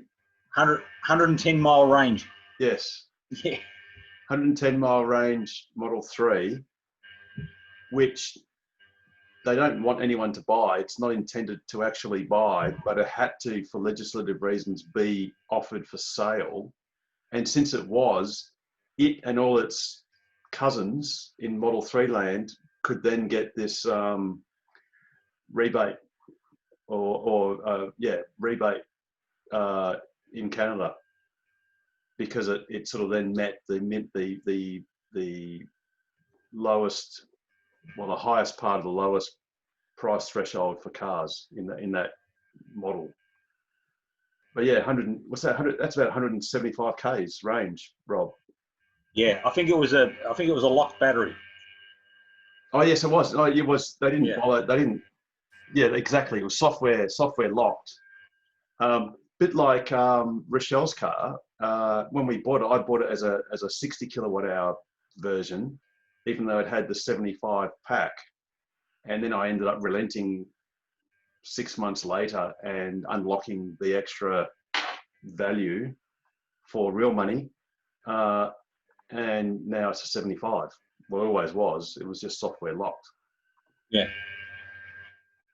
The thing is with Tesla is, and this is why the share price is so good, is they're investing this money into Berlin, they're investing into China, they're investing in other factories. The other car companies, General Motors, Ford, they've got a lot of borrowed money invested into into production lines that make petrol drivetrains. It's like owning a pub in a town that's not drinking beer. It really is. They're in a bad way. General Motors and Ford are in massive trouble. So it's not just Tesla are doing well. It's just the others are in bad shape. You know. I think Tesla also made the best decision ever when the share price. Remember when the share price peaked to, can't remember what it was, 850, and then they cashed in and got another $2 billion. And then then plowing that into the factory. So yeah, they made some very smart, very quick decisions. Yeah, that are paying dividends. And is it not? Have they not got a deal with Fiat Chrysler, where Fiat Chrysler are buying the they're buying the carbon credits off Tesla? Yeah, is it the Fiat Chrysler group, or like, because I know that there are other ones that they go into a pool with. FCA, Fiat Chrysler, yes, whatever. Yeah, and that's basically paying for the German factory. Yeah. So that's pretty embarrassing for those guys. That they're building polluting cars that are paying for an electric car factory. Oh well. Absolutely. And the thing that's amazing is when you, sorry, I'm just trying to bring this up.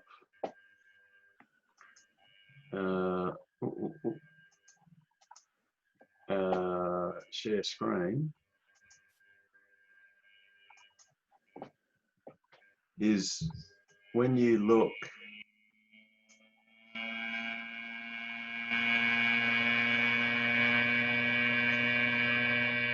that was January 2019, February, March, April, May, June, July, and then you can see in November, so it went from January being a mud pit to November putting out Model 3s. And then you see the story continue. This is Shanghai, obviously, and then it continues. December, not much. January, not much. Oh, that February is incredible. Now that's February this year, in the height of COVID, just starting up, or well, actually in the thick of it. That's just just dirt. March, a little bit. April, May. It's incredible. I just hope that they're going to be able to do that in Berlin as well. I haven't seen any drone flyovers actually for Berlin. No. There is one guy that's doing drone flyovers in Berlin. It's not going anywhere near at that speed. Okay. Yeah, but there's a reason Berlin is slower, because it's getting a discotech underneath. That's what Elon asked for. There is the Tesla. Because there was a kid, wasn't there, that got arrested Yes. by the cops, and then, you know, and he was going to get prosecuted, and then Elon was like, no, it's fine by me. It is here. Tesla kid? Tesla kid, I think. Sorry, I'll just search it. Oh, think there it it was is. Tesla Oh, yeah, I kid. did. It was just the wrong color logo.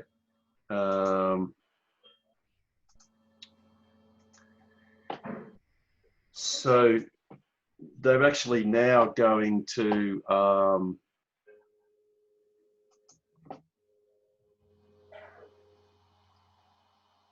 gotta love the ads. Oh, you don't have ad block on your computer then? No, I don't. Okay, so they got the tower cranes starting up, and they're putting sort of they're different foundations to Shanghai. They're not piles. They're I don't know. Don't even know how to describe them. But basically, that whole section there is going to be one building. That's one gigafactory just here in that space there. And that's since, you know, February. I think it was by the end of February, they had to have knocked down all the trees. Otherwise, they weren't allowed to do any more tree felling for the next, I don't know, 6 months or so. That whole thing was so ridiculous. It was like BMW had permission to chop all those trees down years earlier, and no one would have batted an eyelid. Yeah, exactly. You can see all these foundations here. They're actually below ground level. So the top of these concrete, yeah, that's actually going to be ground level there. Oh, that's interesting. Okay. So I don't know how you describe those foundations, but like a subterranean. Well, they're sort of, that's just gravel here, and I think you might be right, Rob. I think it might be a rave cave. but you can see that they've actually dug down, and then they just form up these big blocks. But I think they're sort of self-standing. There's nothing. See, that's a pad just there. There's nothing actually. You can see the shower ground. So they're really just big blocks, but they've got lots of rebar inside. It actually looks a bit like my mine. Well, there you go. So, and there's just a whole lot of them. And of course, it just continues on. Once you get a few more aerial shots. Yeah, you can see like that's actually, the actual building goes along here all the way down to there. Oh, right. Oh, yeah. And then it comes, there's another, one of the other YouTubers, which is the Wolfpack Berlin. They actually have a little map, like a little schematic. Yeah, okay. When they actually, where they cruise, where their drone cruises around. Have they got like reality? Oh no, they just show like a little section where which way the drone is pointing.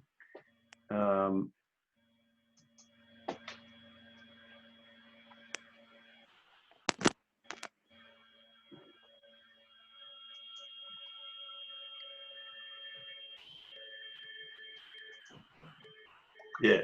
So in the lower left-hand corner, that's actually actually one factory. But bear in mind that the total plans is there's one here, one there, and one here. There's actually 4. So this is only a quarter. Okay. So that's basically the drone looking out from this road here is the edge of the factory all the way to this road here. So all of that is going to be one big complex. And I'm assuming it's going to be a lot of the design is going to have been done by Tesla Grohmann Engineering. I mean, you'd get your German engineering team to design your German factory, right? Yes, and I guess they've already done that with Shanghai, because Shanghai, you know, they've done a U type. The line goes in a U shape, so it goes down one side and then comes across and then back up again. Whereas, you know, Fremont is just a cluster of buildings and all sorts. But they did get it for $20 million, so or whatever. Yeah, true. Yeah, exactly. But yeah, you're right, Nigel. It's obviously Berlin's slower than in Shanghai, but you know they're only just starting in earnest. So I guess it's just a matter of manpower and money. And I think, ironically, Tesla hasn't even necessarily gotten all the final approvals. They've sort of got permission to be able to build it on spec, but pending, you know, approvals. But yeah, that's going to be as you can see in the lower left, that's only a quarter. That's a quarter of their buildings, factories. So this, you know, what they're building now will be 4 times bigger. All right. So do we reckon they're going to be making everything there, or just like say 3s, Ys? I thought initially it was, well, this one building, the 1 gigafactory, is Ys only. Oh, okay. Okay, that would make sense. So, but perhaps I'll end up making 3s there as well. In fact, really, there's not much difference between a 3 and a Y notionally. So you could probably run them down the same line or whatever. So, yeah, don't know. Rob, did you was that everything you wanted to talk about Cybertruck, or was it just the Charger? No, I was just joking about Cybertruck. Yeah, this is what Harold was saying there about the Model 3 and the Model Y. Is the Model 3 will actually start moving towards the Model Y standard. So, Right. so the Model Y is a far superior car. Oh yeah.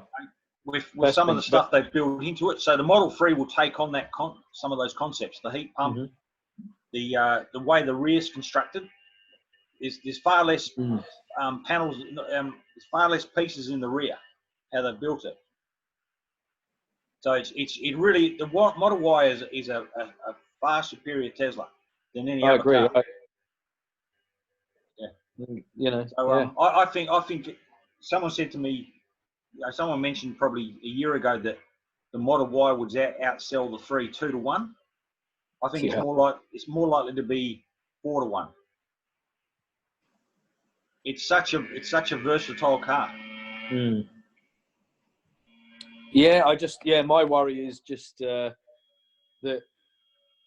just the affordability. You know, people, you know, it is an expensive car, and you know, just people. No, I think that will come down. I think Tesla are taking advantage of the fact they've got no competition at the moment. Sure. And they can charge these prices. They can make these profit margins, and it's getting turned into factories. That's a good thing. Yeah, sure. But once Hyundai, because Hyundai are limited to 80,000 cars a year. Oh, why? Their batteries. That's all they can do. Cell production, yeah, okay, or pouch production, or whatever it is they use. You think about it. The only competition Tesla's got is Hyundai. Yeah. Well, I mean, look, Chris Jones just bought an Ioniq, and obviously there's a few Konas running around. Great cars. But... Yeah, but they're limited to basically 80,000 cars a year.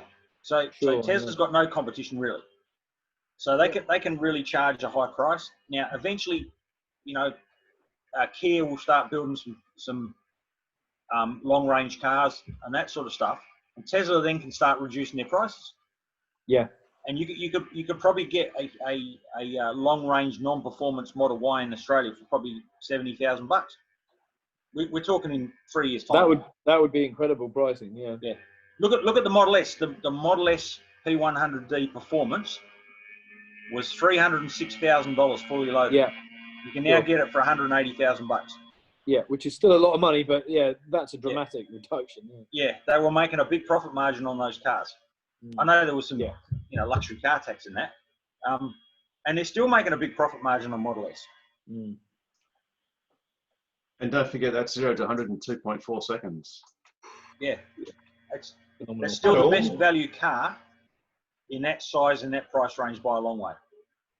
Yeah, sure. Cool.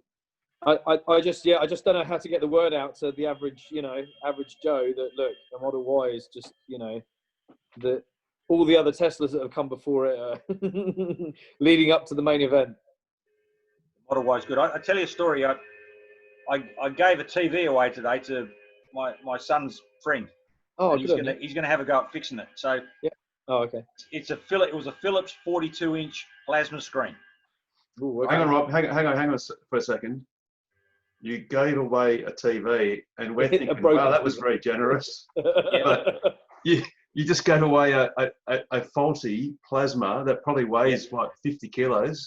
Yeah, it probably takes 50 kilowatts. Bloody hell, it did, 50 kilos.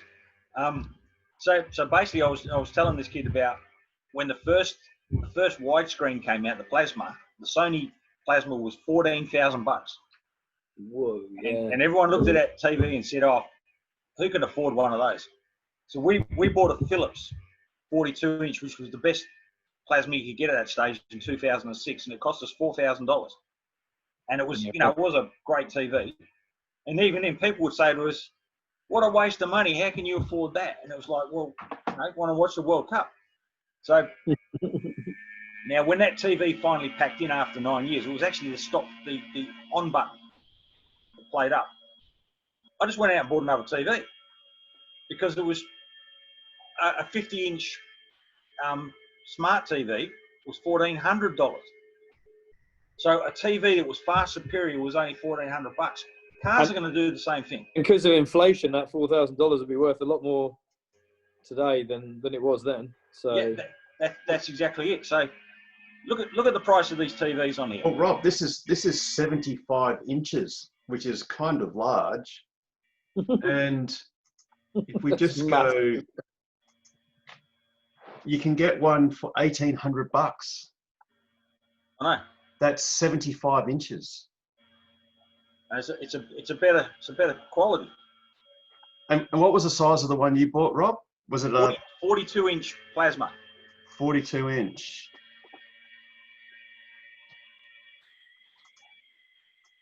Do they even sell them that small? $298. Oh, God. Well, let's hope that this can happen with Teslas.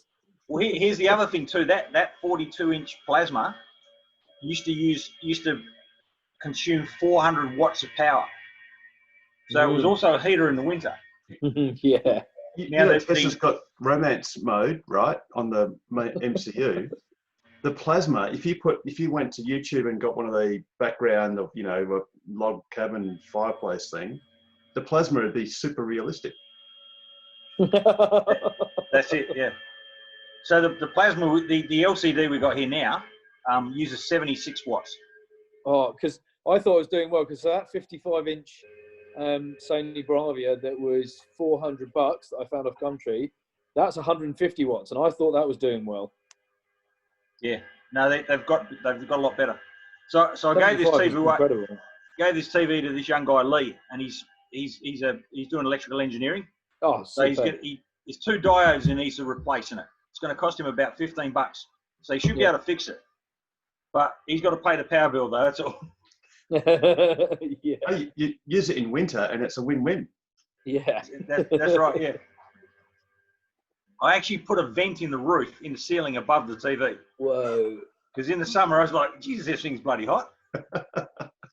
Nuts. I remember getting a bigger plasma. It was, it might have been 50 inches or something like that. Yeah, early part of the century. And there were 2 of us carrying it up these stairs, and this thing must weigh, it was over 100 kilos. And it's like, it's unstealable because you just can't, you just couldn't, and if it broke, the only thing you could do is throw it over the balcony. Like, it would just be easier just to throw it over. And now you can pick them up. They're as light as anything. They're as light as a feather. Big ones. Yeah, the TVs are so different now.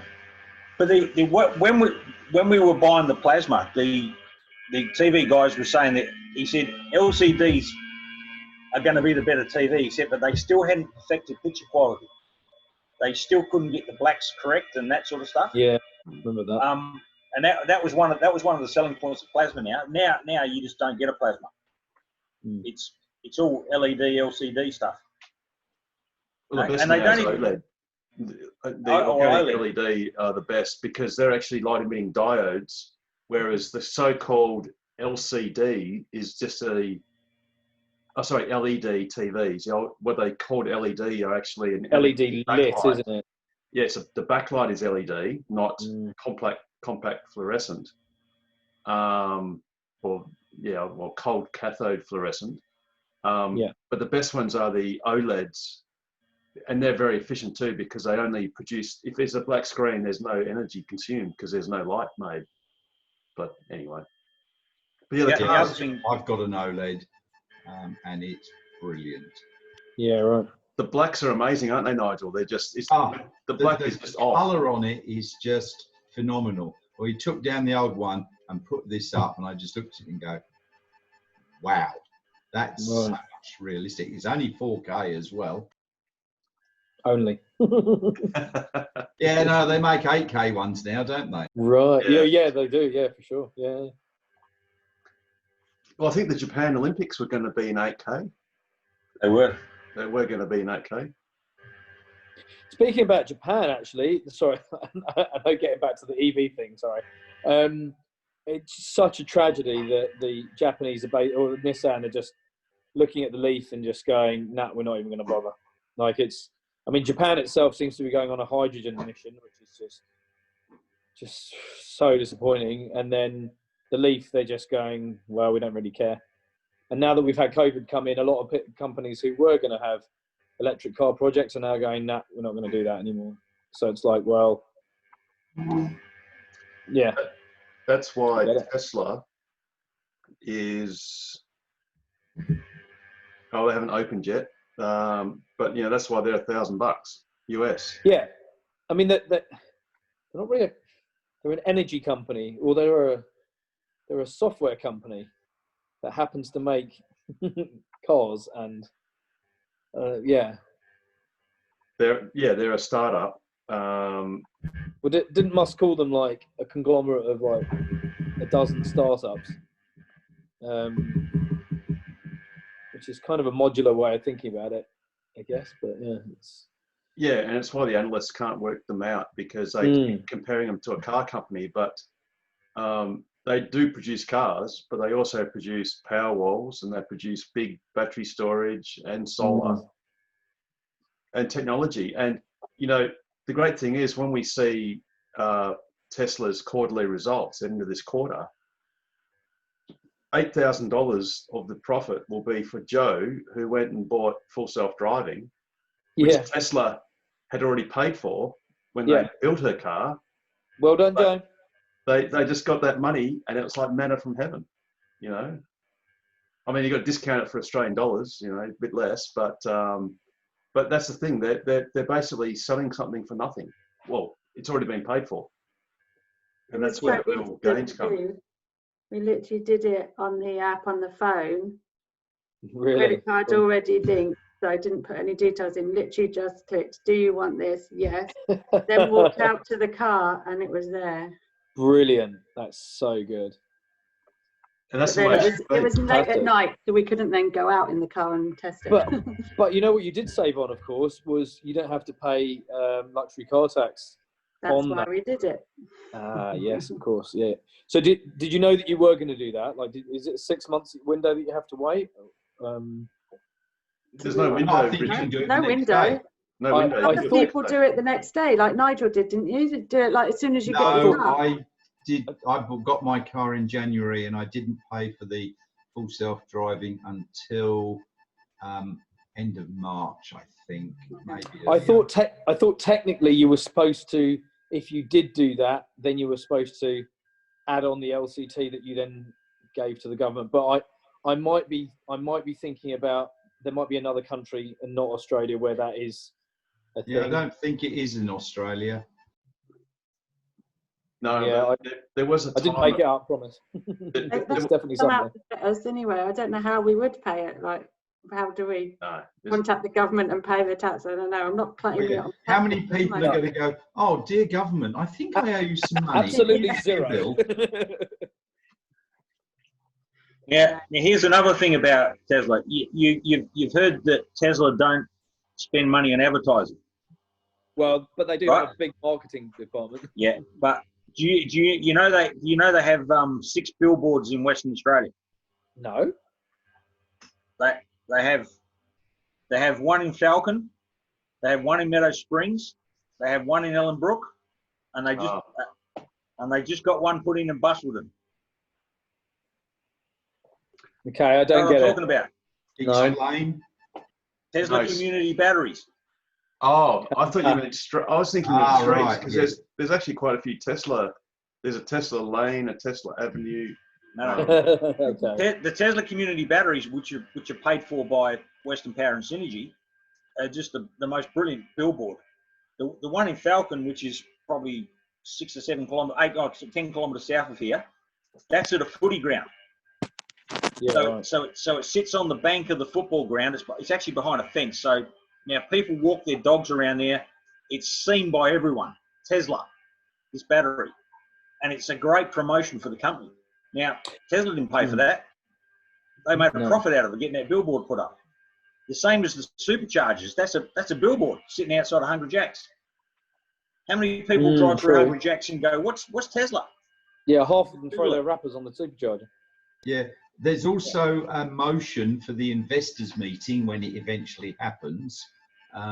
There's a motion from the investors to Saw say that, yeah. you're going to spend some money on advertising. $50 a car, apparently. And Is that a Elon motion doesn't from want it. Is that a motion from an advertising executive? No, it's a motion from a shareholder. It's shareholders' motion. Who's an advertising executive? Yeah. I think Yeah, Tesla but yeah. don't do very well. They do very well with free marketing. As you say, though, Rob, they're supply constrained, not demand constrained. Yeah. Mercedes spends $700 per car in Australia advertising. Whoa. Yeah. It must really irk them that Tesla get it free by their owners. Well, and also some of those other companies are trying to start things like not have dealers take stock or have stock.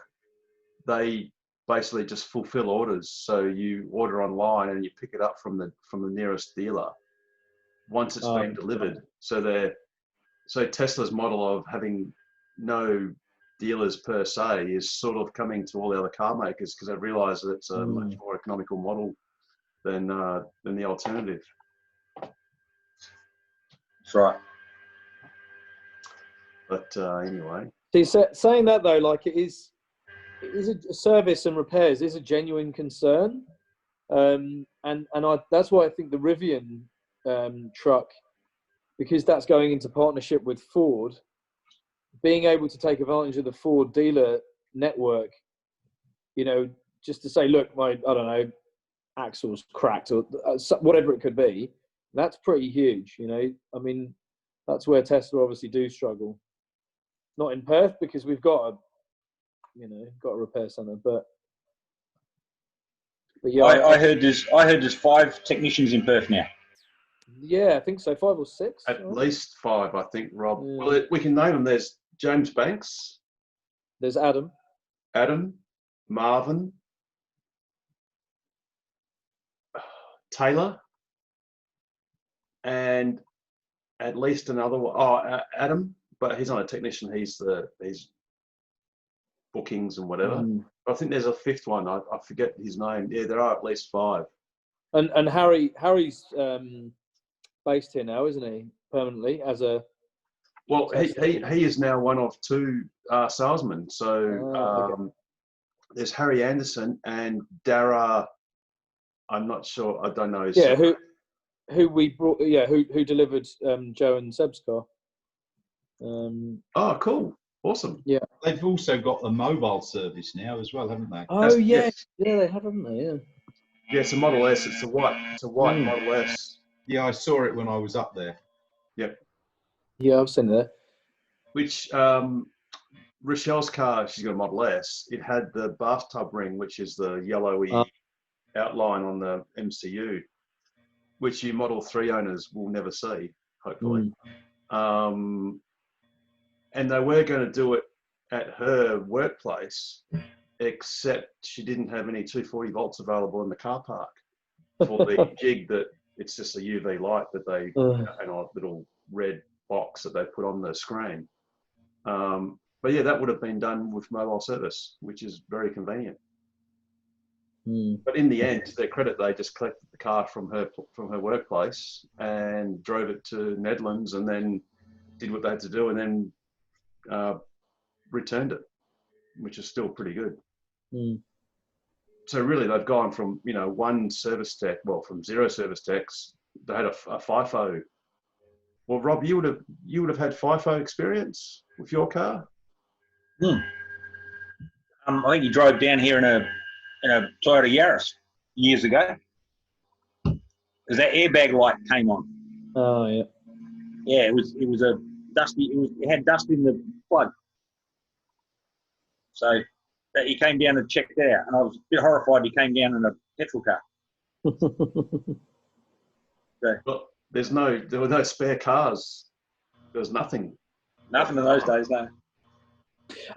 I take it, I mean, it's going to be a silly question. I take it there's been no update on the Tesla website about the supercharger in Perth?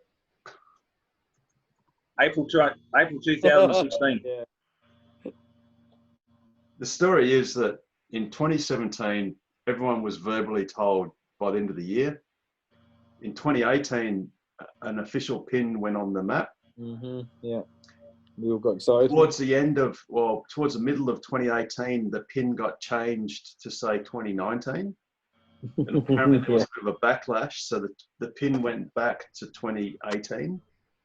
Of course, Christmas and New Year's came and went, and then it turned into 2019. And then the pin said 2019. And then that came and went, and it's, as we know, it says 2020. And half of it's coming, the other half's yet to go. So, yeah. I keep trying to get Elon's. Yeah. Well, you got him once, Richard. You did well. You got the big thumbs up from the great photo. Yes. At the front of your car. Yeah, true. It's photo that I took, I think, wasn't it? Yes, actually, you did, didn't you? Yeah. Because I came to pick up your car with you. Yeah. God, yeah. It's a great photo. Yeah, no, it is a great photo. Yeah. Thanks, mate. It's the best photo ever. He was so excited that day. It was crazy. I was like a little kitten and running around. Still am. Yeah, but, awesome. Yeah, so I guess the short answer is. Oh well, no, look, I'm just rattling on conjecture. 2022. Oh yeah. No, let's hope not that. No, it should be before then. Let's hope no. Let's hope not. I mean, let's hope that the Cybertruck is gets so many orders that they, from Australia, that they go, well, okay, looks like we better invest a little bit more in our charging network. Well, to be honest, the Model 3s are already there. True. There are hundreds upon hundreds of Model 3s. And almost 500, I think. 278 in Perth. 278? No, there's more than that, Rob. Definitely more. Definitely more than that. That would be about right, though. Wouldn't they? Like 500 Teslas in total, and about I think it's 487 or 497 Teslas. Okay, yeah. Yeah, 487 Teslas, 278 Model 3s. Now that was last week, and there's 2 ships came into Sydney the other day. Did they really? Okay. Yeah, which is a good. Actually, that's a good question, because this Vetaprime, he's got some incredible information. I don't know where he's getting it from. Have you seen him, Harold? Yeah. He gets some information from the docs. Who's that? Sorry, is that someone on Twitter? Logistics. He's on Twitter. He's on Facebook. It's Veda, VEDA. Yeah. Veda Prime. He can find your car and stuff and tell you when it's going to come. I didn't quite understand how it worked, so I just waited. He seems to be good at it. You can also tell when parts are coming in now. Really? Okay. So he's getting some inside information from somewhere. He's got some logistics. He's probably got he's tapped into the logistics part, obviously the freight part. Yeah. So last week, I think last Tuesday, a ship came in, and Friday another ship came in. So I think it was almost 200 Model 3s total. Yeah. Okay. On those two ships. So that was sort of, and it was I think it was unexpected. They didn't think they were getting any more deliveries this quarter. Well, that's nice, but are they all for over Easter or any coming this way? No, there's probably a good chance that 10% are for here. So another 20 for Perth. Well, and the thing is, all that does is it puts more pressure because, unfortunately, with Model 3s, and in fact, all the new cars, S's and X's,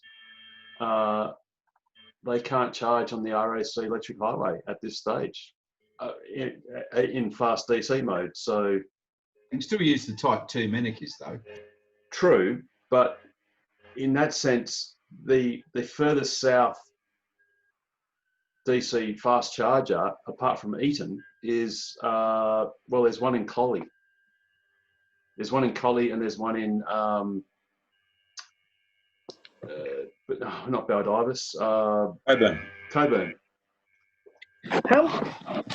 Sorry, I'm just thinking out loud here. How much would it actually cost to buy a rack-mounted, so like a 205 kilowatt hour Tesla cabinet power, cabinet pack, and a, I don't know, 20 kilowatt solar array, and put it at a service station? $120,000. I was thinking, okay, 120 grand. You can get Tesla, you can get the power packs. Each power pack is good for, I think they have 200 kilowatt hours of storage. Yeah, it was 205 or around 200. I actually looked it up. Yeah, I looked it up yesterday, believe it or not. Okay. And they got one of them is a 190 usable, which will deliver 100. And that was the one I was actually looking at. That would actually be a good one to put in a 20-foot container. Yeah, well, but hang on, Rob. I thought the power packs were 190, 200 kilowatt hours, but they could deliver 50 kilowatts of power. So for a supercharger, all pair, you need 3 power packs. But the advantage is you've got roughly 600 kilowatt hours of storage. You just put in panels, and you're right, because you put them in a 40-foot sea container, or not even that, because a supercharger comes on a sled, so it's already a forkable. You got the DC rectifier or power supply and the 2 stalls. You then have 3 power packs, again on another sled, and then you've got your solar rack mount, or you got your assemblable solar, and all you need is hard stand out on a roadhouse. And the good thing too is you could actually plumb in or connect in the roadhouse's diesel generators as an emergency backup. Is there any business case for saying, right, we're going to set this whole array up, the roadhouse then pays us for the power, and we obviously then sell the DC charging? What Tesla could do is primarily sell most of the power to the roadhouse. Yes. And then every now and then, when a car goes by, you sell power to the car. Yeah. Yeah. But the car charging is only a secondary part of the cost recovery. Absolutely. And the main cost recovery comes from the fact that the roadhouses spend, what is it, Rob? Is it 300 litres of diesel? It varies from roadhouse to roadhouse, but I know for a fact that 80 Mile Beach Caravan Park uses 900 litres a day in tourist season. It's just frightening how much they're using. So, but you can see where I'm going with this, because I'm thinking, well, is there actually a business case to sell power to a roadhouse Yes. cheaper than what it pays for diesel, and then that also gives you DC charging. Yes. Let me tell you what the problem here is. There is a business case, but the people that sell the solar panels and the battery storage, they know exactly how much it's costing the Roadhouse. So what they do is they put their price just under that. Yeah. So what they'll do is they'll know how much they know how much the Roadhouse can save, but what they'll do is they'll put it so it just comes under that sort of 10-year cost return. Okay. So they'll have a big profit margin there. Instead of saying this is instead of just making a decent profit, saying this is what we can do, and the payback will be in 4, 5, or 6 years, they bump it up so the payback is just under 10 years. Because presumably they're interested in selling it for as much as possible rather than charging for the rest of us. So, okay. Yeah. Now, for instance, 80 Mile Beach is a good example. I spoke to that guy 4.5 years ago. Yeah. And, sure. and he had a quote of well over $1 million Oh, wow. to go solar and batteries to offset his diesel. And he just turned around and said, it's just ridiculous. Yeah, well, you couldn't. You couldn't get get the truck in every 2 weeks. Yeah, sure. Now the power pack. I looked at this. I actually looked it up yesterday. There's actually a couple of variations of the power pack now. Oh, okay. And there is one it's 190 kilowatt available. Yep. And it can put out 100 kilowatt. Oh, right. Okay. So now here's the one thing is that could actually charge 3 cars in a row on one power pack. The issue is the frequency of the cars that's going there. You may not see a car for 3 weeks. Yeah. And then you'll see 3 or 4 on the same day. Yeah. So you're basically going to have solar panels that are just wasting their time.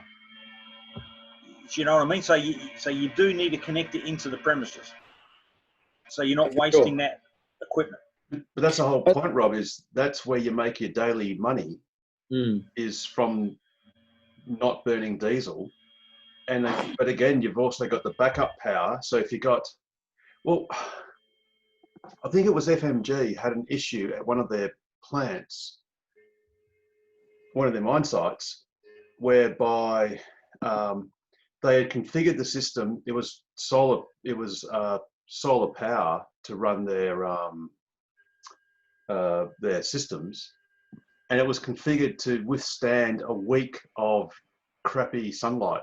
And they had 8 days in a row, and it went cold. It went black, and they had to start the plant up from cold start, which I hadn't done since it was commissioned. So, you can always imagine a scenario where you can't have enough solar panels for that one in a 5-year thing. So our rail comms sites are all, sure this isn't confidential or anything, because I think we all do the same designs and they're crap, but that's a different story. But yeah, we factor for 8 days of basically no sun. Yeah. But there is a plausible case of having a 9th day of not very much, and then you're really on vapors. But the beauty of the roadhouses is they've already got the diesel generators there. You just connect them up as a backup. Sure. And the thing is, Tesla could do this, and they could have superchargers across the country, and in fact, they could have them going right around the country. So I guess what I'm getting at is that because we're self-funding the Perth to Esperance thing, is there an extension of that? Is there a possibility of 100 of us get together and put in some amount of money and do this ourselves? Yes, the cheapest thing. Well, no. If we just want fast DC charging, the very cheapest thing to do is get a diesel generator, and you get a second-hand one with low hours for very little money. Yeah. And you do what John has done with his charge pod. Yeah, incredible. Yeah. And you just island them out. Yeah. And until or unless Starlink comes, which won't be long, you probably don't even charge for it because it's not worth it. It's like the billing and that, it's just not worth collecting money. You'd almost have the equivalent of like a master key where you just have keys, and then you have subscribers, like people join the club, and if you're on a road trip every now and then, you get to turn the key and it turns the diesel generator on. And the thing is, it's all self-contained. The only risk is that the diesel might go off after a year or so, might need flushing out or something every now and then. But odds. that's the cheapest. That would cost probably, you could do it for as little as 40,000 per site as a self-contained unit, and you would just have that sit next to the roadhouse. I guess I'm looking at it from kind of trying to primarily make a business case for selling power to the roadhouses, zero emissions, but then also as an ulterior motive, getting 100 kilowatt DC charging in by the back door. I got an email today from EVIE. I don't know if anybody else gets their emails, but they, in partnership with Caltex, to put in chargers at Caltex service stations. Oh, okay. They are. And they're going to put in 20, and they'll probably all be over east. Yeah. Cool. They're picking the lowest hanging fruit, which is the Hume Highway or whatever, Princess Highway, at the highest population densities. I emailed them and said, "Oh look, this is wonderful, but you won't come to WA, will you? You miserable." The point is, Nigel, that if Caltex are putting in charges, BP and Shell and Mobile are going to be looking at it. They may not do it, but they're going to be looking at it because competition is important. I mean, Germany is looking at passing a law that all petrol stations have got to have EV chargers in. So, ScoMo, why can't he do that? They are, but the problem is they'll just put in a 3 kilowatt charger and then call it done and say, well, we've complied with the, what you need is, minimum 50 kilowatt, or actually probably nowadays minimum 100 kilowatt for Europe. I mean, 50 kilowatts is still pretty reasonable. I mean, you can charge your Model 3 in an hour easy. Yes, yeah. You don't use that in Europe. About stopping at a service station in Europe, you're, I mean, you know what it's like. You wouldn't want to spend an hour at a service station in, say, Stevenage. It's like you'd be like, well, half an hour at the tops. But yeah, you'd still get something. Here's an interesting thing, and I don't think this will work, but there's a lot of people pushing for this. Is they want to build a DC transmission line across from Western Australia to the eastern states, because of the solar power made in Western Australia. Can be made when it's dinner time in the eastern states. Now, I don't think it's cost effective myself, but if they ever do that, then there's no need for generators across Nullarbor. They can just run it straight off the transmission lines, as much power as they want. But personally, I don't think it's viable. Epic, though. It might be because Tasmania has got one. Well, they've got one, and they had problems with it because it became faulty. And I think they're reproducing it, but they've actually got a DC high power DC power line from Tassie to Melbourne. Really? They're looking at building one from Darwin to Singapore or something. I actually thought there was also one from the Pilbara. I thought there's a big solar site somewhere in the Pilbara. Near Pardue Roadhouse. And they're talking, no. Was it near Pardue, was it? Yeah, between Pardue and Sandfire, they're looking at building 11 gigawatts of solar and wind. And they can but they're going to make it into hydrogen and ship it out of Port Hedland. Okay. Well, that's just a waste of power because the efficiency is so low. It's just not funny. Right. But anyway, but no, I thought there was a DC underwater line going from the Pilbara to Indonesia or possibly even further. They were looking at building a big solar array and maybe some wind as well, and sticking an underwater DC power cable to Singapore. Right, yes. Yeah. I think it was Singapore. Yeah. And the thing is with the DC, these days they can design them. It's like a coaxial cable design, and it's quite high voltage, and yeah, very efficient. Very efficient.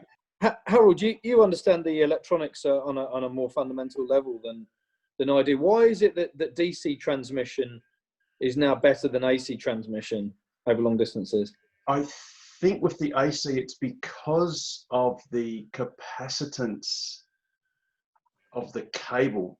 Even not that a standard transmission cable, like say 3-phase, when the lines are next to each other in a long line, there is actually some capacitance. Yeah, don't you get voltage rise as well? Like, sorry, say again. Did you get a voltage rise as well? There's a no. So the thing that kills anything with AC is series inductance, which resists the current going through. Okay. And and you get parasitic capacitance. Also bleeds off energy. So you don't get that with DC. The thing that was difficult, the reason why there's a great movie, The Current Wars, between Edison and Tesla. And, the reason why Tesla won was because where you produce, the original electricity was produced literally around the corner. They had power stations everywhere. And in America, it was 110 volts because it was relatively safe. But initially it was DC, but very inefficient. So with Tesla, with AC, the thing was, it wasn't that AC was better per se. It was the fact that you could transform it to a higher voltage, lower current on big transmission lines. So then you could have larger and larger power stations further and further away and reduce the losses. Now that's hundreds of thousands of volts, 330 kilovolts is sort of common. And it was hard. So, everyone went to AC. So all the underwater power lines are AC as well. But again, you got the problem of the series inductance and the parallel capacitance. But now because you've got electronics and you can easily either invert from DC to AC or rectify from AC down to DC. Yep. It's much more practical with modern electronics. So yeah, DC transmission is better, much better. Now, the irony, yeah, but that's because you've got electronics that can do that. Yeah. Okay. So the electronics that are smoothing. The power electronics can produce. They can transform a DC or AC lowish voltage to a high DC voltage, and send that down the line, and then convert it at the other end. Very efficiently. Yeah. So that's why now DC is superior, because you don't have this 50 hertz varying signal, which basically then gets resisted by the mutual inductance of the lines sitting together, and also the capacitance as well. So, but yeah, Rob's thing, I mean, it would actually, if it was economically viable, it would be a great thing to connect WA to the eastern states. Because one big thing with WA, the Swiss, the southwest interconnected system, is that we are the world's most isolated grid. So if anything bad happens to us, we like, if we produce too much solar, which we're going to be doing in the next year or two, we can't get rid of it. We can't. There's nowhere else to dump it. Yeah. Batteries, absolutely. Or can we just crank it down? Yeah. Like that would seem to be an obvious one for me. Cranking up the desal plants. We'll move Hornsdale over here. See, this is the thing. Singapore has got no land available for solar panels, and that's why the DC from the Northern Territory of Singapore will be cost effective, because a massive amount of cheap land in the Northern Territory. Yeah. In the eastern states, they've got this issue with there's not enough power at dinner time at the moment, right? Now, to me, it's nothing to do with the shortage of solar or shortage of wind power. It's disorganisation. Because the eastern states have got the best big battery in the country. It's Tasmanian Hydro. Yeah. Right. So they're going to put a second power line in from Tasmania. So the first, so they've got a backup plan. Because Tasmanian Hydro is a fantastic battery, and you've also got hydro in New South Wales as well. But don't forget, Rob, they were on power restrictions a few years ago because of a lack of rainfall. So they didn't have the hydro power available. So they actually went on power restrictions because I think at the same time, the DC power cable to Melbourne failed. That's correct. What happened was they actually sold too much hydropower to the eastern states because they were getting a really good profit for it. And they emptied their dams. Yes. So they lowered their dams. Then the rainfall was poor over summer, and then the DC power, the power line connecting broke down. So they actually had to truck in or ship in some gas generators for Tasmania, which is madness, absolute madness. Now I think they've learned their lesson there. Is only sell hydropower when it's at a peak price at dinner time. Don't sell it 24 hours a day just to make a profit. Yeah, but Rob, when it's $20,000 a megawatt hour, you're just going to have to sell it. You know? That's right. But look, if power's $20,000 a megawatt hour, well, it's another incentive to put batteries in. Yeah. Yeah. I noticed on Twitter there's a guy on Twitter, David Ko. He's a pharmacist in Victoria, and he signed up to some home energy plan. And some of the power prices are phenomenal. Like there's some stages during the day where it's zero. Electricity is zero, and then there's times at dinner time where it's 70 cents.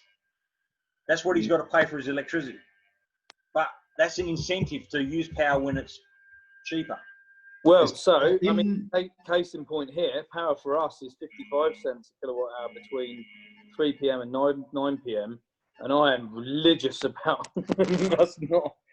I mean, actually, there's not a lot I actually have to do. It's just because, you know, the power wall's filling up during the day, and then, you know, it's powering us through that. And I've just today finally pretty much finished changing all the lighting to LEDs. So hopefully that, you know, well, we have had like, you know, a kilowatt hour here and there in that time. And you've got a jumper on too, mate. So your heater's not.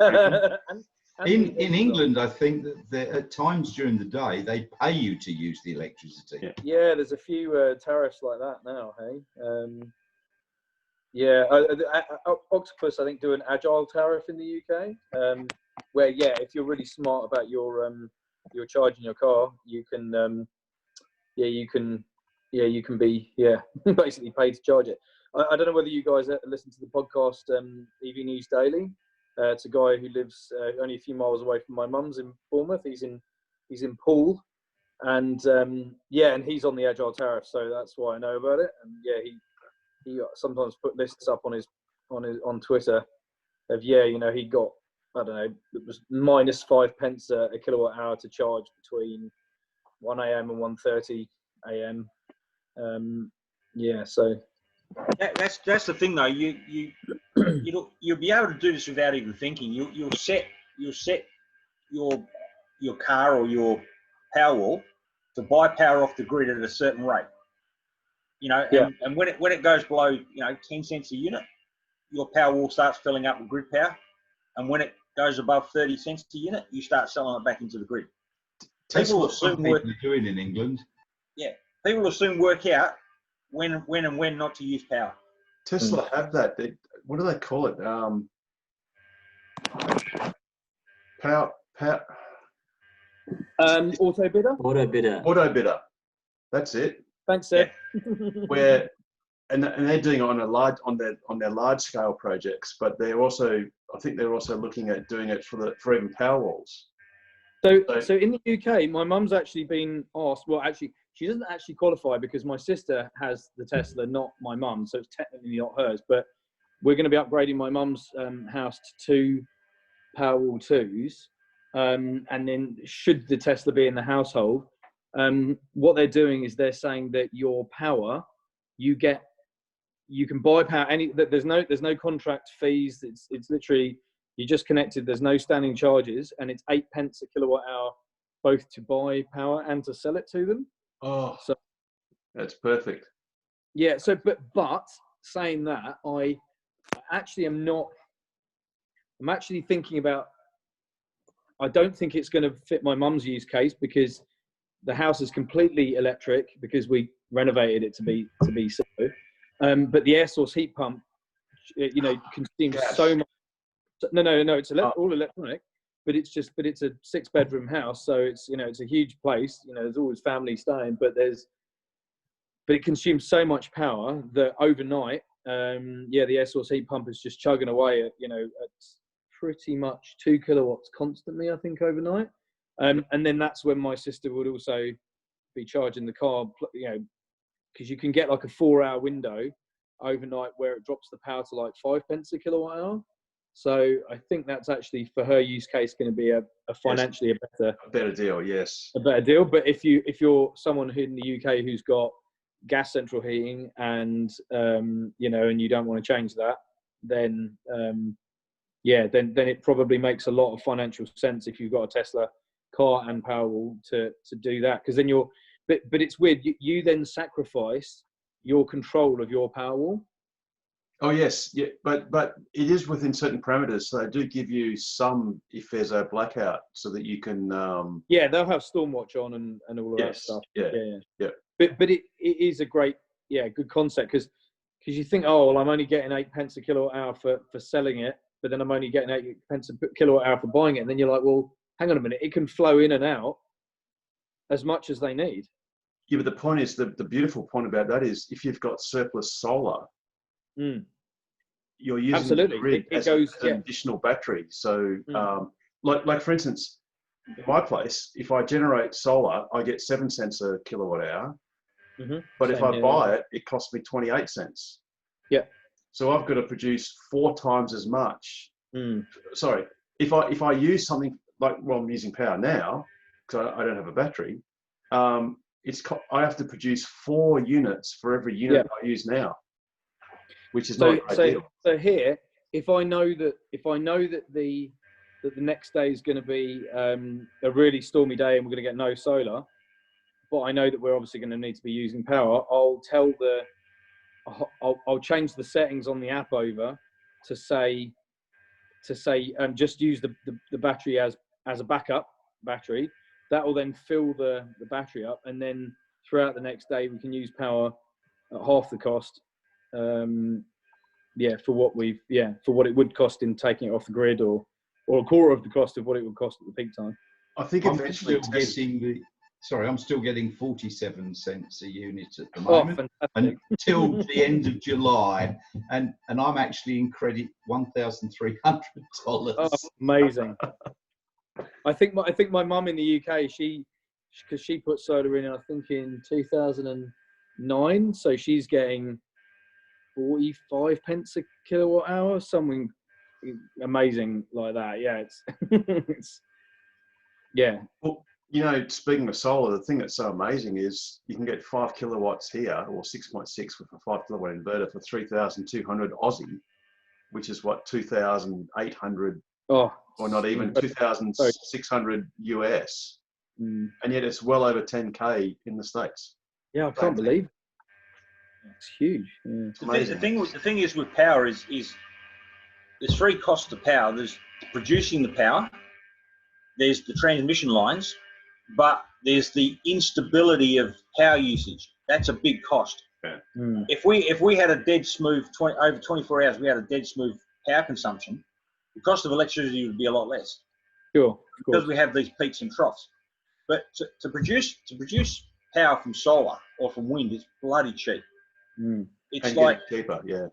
I think they're producing wind in the UK for 4.4 cents. Whoa. US is that, or Australian? No, Australian cents, 4.4. Yeah. That's really cheap. Solar in Australia, at home, which under the warranty period, it's costing us about 5 cents a unit to make it. What I don't understand about Synergy is, we've got this looming problem with all this solar. I don't understand why Synergy haven't come out with the tariff that says, that says, right, between the hours of 10 and 2, power's 10 cents a kilowatt hour. They will have to, but also don't forget what they can do, because California started this, is they'll be able to alter the frequency. I know, yeah. They'll allow the frequency to alter, whereas normally they keep it very tightly clamped. Like their KPI is, plus or minus 0.1 of a hertz of 50 hertz. But they'll actually let the frequency increase as you've got surplus energy coming into the system, and that will then throttle down all the inverters. So they will actually control all of the grid interactive inverters, which are the vast majority. The other thing they could do here pretty well straight away is reduce the feed-in tariff between 11 and 1 o'clock in Australia. Reduce that down to like 2 cents, but pay a high feed-in tariff if you're feeding in solar between 3 and 6 o'clock. The Productivity Commission did a study a couple of years ago to work out where to orient your solar panels, and they actually said it's better, productivity-wise, to orient them to the west. Yes. So that you capture the afternoon evening sun, or the evening afternoon sun, because then you flatten the duct curve. Yeah, and the problem is the solar installers are still pushing for north-facing roofs. Well, it's best yield. It makes their paperwork look good. Yeah, well, and also if you've got a battery system, it's great for you too, because I'm very much in favour of a battery system if you have got a north-facing roof. Yes, that really, because then you do get your peak power. But yeah, if you don't have a battery, probably better. I've got a north-facing roof with 6.6 kilowatts on the roof, 5 kilowatt inverter, and 13 kilowatts battery. Yeah, you know the difference in power though. If you compare a north-facing solar system to a split solar system where it faces the northeast and the northwest, it's only 4% over the whole year. Okay. North only gets you 4% extra power over the whole year. So it's not a big difference. Yeah, you're sort of right. Yeah, over the whole year, but there are big seasonal differences. So yeah. So in the winter, your north-facing roofs are obviously going to be better. Yes. But generally over the rest of the year, it's good. So to me, if I put solar on another house, I'm gonna split it. I'm gonna split it to morning sun, winter sun, because I've got it on north-facing roof at the moment, and yeah, it's great for making lots of power. Like it looks good for power production, but it's not really any good to me at 5 o'clock in the winter. I can actually see on the curve of the power, like on a really obviously completely cloud-free sunny day, I can actually see the bits of the curve which are, that's the east facing panels, that's the north, that's the west. It's pretty amazing actually. You can really see a defined difference in each of the characteristics. What did you make on Saturday and Sunday? Because it was clear days. Let me see.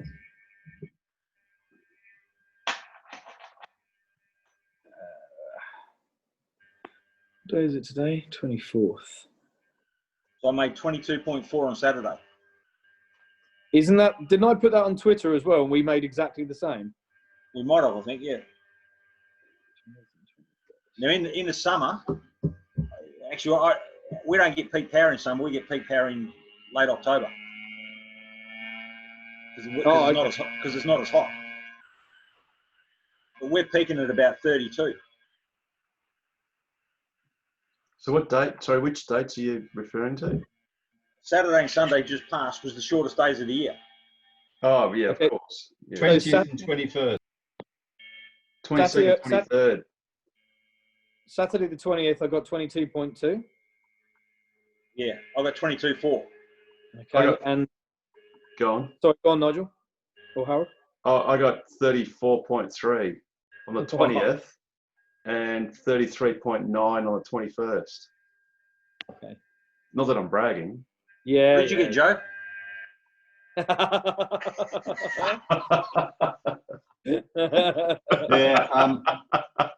On the 20. $8.5 grand on full self-driving and $3 grand for a solar system to give you free power. Yeah, on the 21st I got 31 or so, and on the Saturday the 20th I got, oh shit, I got about the same. Yeah, they were both sunny days. Sorry? How much did you get? I can't see it very well on this. So the 20th, 31, and on the 21st, 31. Yeah, right. I think I got 21.4 on the Sunday. So that north-facing roof's looking pretty good. So we have to look at it again on September 21st. Because you'll have up above 30. Yes. Yeah. Yeah. Exactly. On a nice cool day, if you get a day where it's about 16, 17 degrees in September, it is really good. Clear skies. That's when Western Power and Synergy are worried. He's on a mild autumn or spring day. Yes.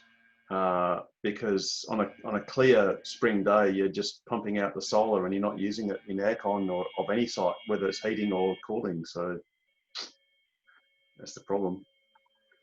Hey guys, it's getting a bit late-ish from a 7:30 start. Yeah. I was looking up something relevant to what we're talking about that might be useful to chat to people in the future meeting on this topic. You never join these meetings. Well, yeah, no. Google Project Sunroof, yeah, American-centric, American only. But I was curious to know if there's an Australian version. Yeah, and sure enough, remember that.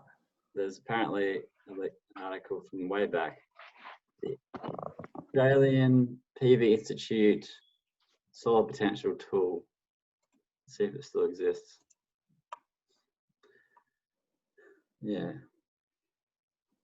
And yeah, has anyone looked for such tools for Australia? What was it called, sir? Let me just write it down. I just tried loading it. The name in this old article is Australian PV Institute's as an APVI Solar Potential Tool, and the link to it is doing not much. Yeah, so they developed something before Project Sunroof even came out. Yeah, I've just gone to Just stick it in the chat. Oh, there's a chat. That's good. He doesn't use Zoom. Yeah. Not private to Rich. go. Everyone. Yeah. That's their homepage. Let's see. Yeah, Sunspot seems like it still exists then. Funded by the Australian Renewable Energy Hill. That's really interesting. And a valid criticism, perhaps, is that given how big Australia is, that their tools only working close to some capital cities. Yeah. But it's on the whole premise of trying to get more people interested in using solar, not just renewable energy. Then it's good. I'm gonna put your address in. No. Looks like it really only works close to the CBD. Yeah, see, it doesn't come down our way. Wow. Gosh. That is just the CBD. What is it anyway? It's calculating whether what kind of solar you should get, I think. It says none. If you want, Richard, you can share your screen. You just go to share screen on the bottom and it will show it. What, our address? Never actually. Oh, no, don't know. I'd edit that out. If there's only I was joking. I'm doing it on. Does it show you what the best angle is? You mean? I don't know. I've not used it before. I don't understand what it is. It's probably going to show what the best angle of panels you should use. Yeah. Which is around here. But you've got to live in the CBD. But 27 degrees in this area. Isn't it approximately your latitude? Isn't that one of the rules of thumb for the best angle? Yeah, that's right. But what We're they do 32 is south. Our ideal angle is 30 degrees, but most roofs are 22 and a half.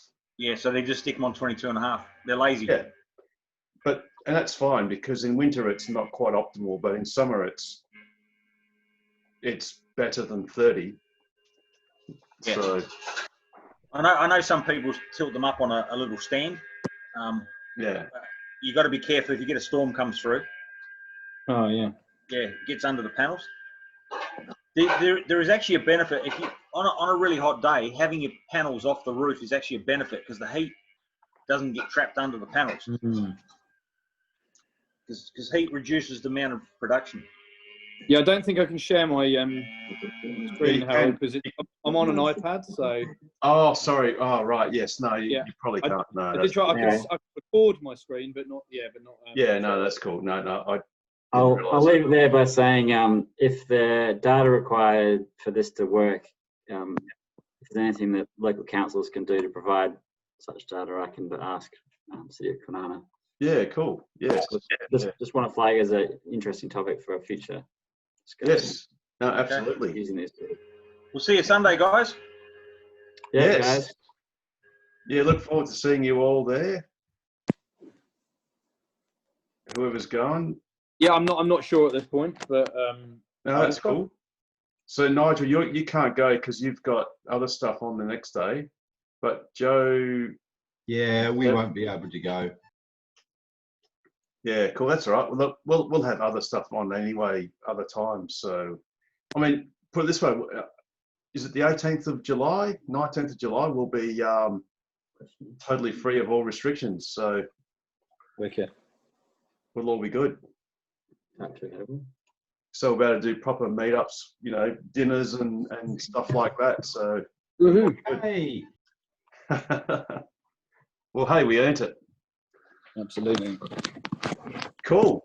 On that note, thanks everyone for coming. No worries. That was really great. Thanks. Catch up next time, and don't forget it's every week.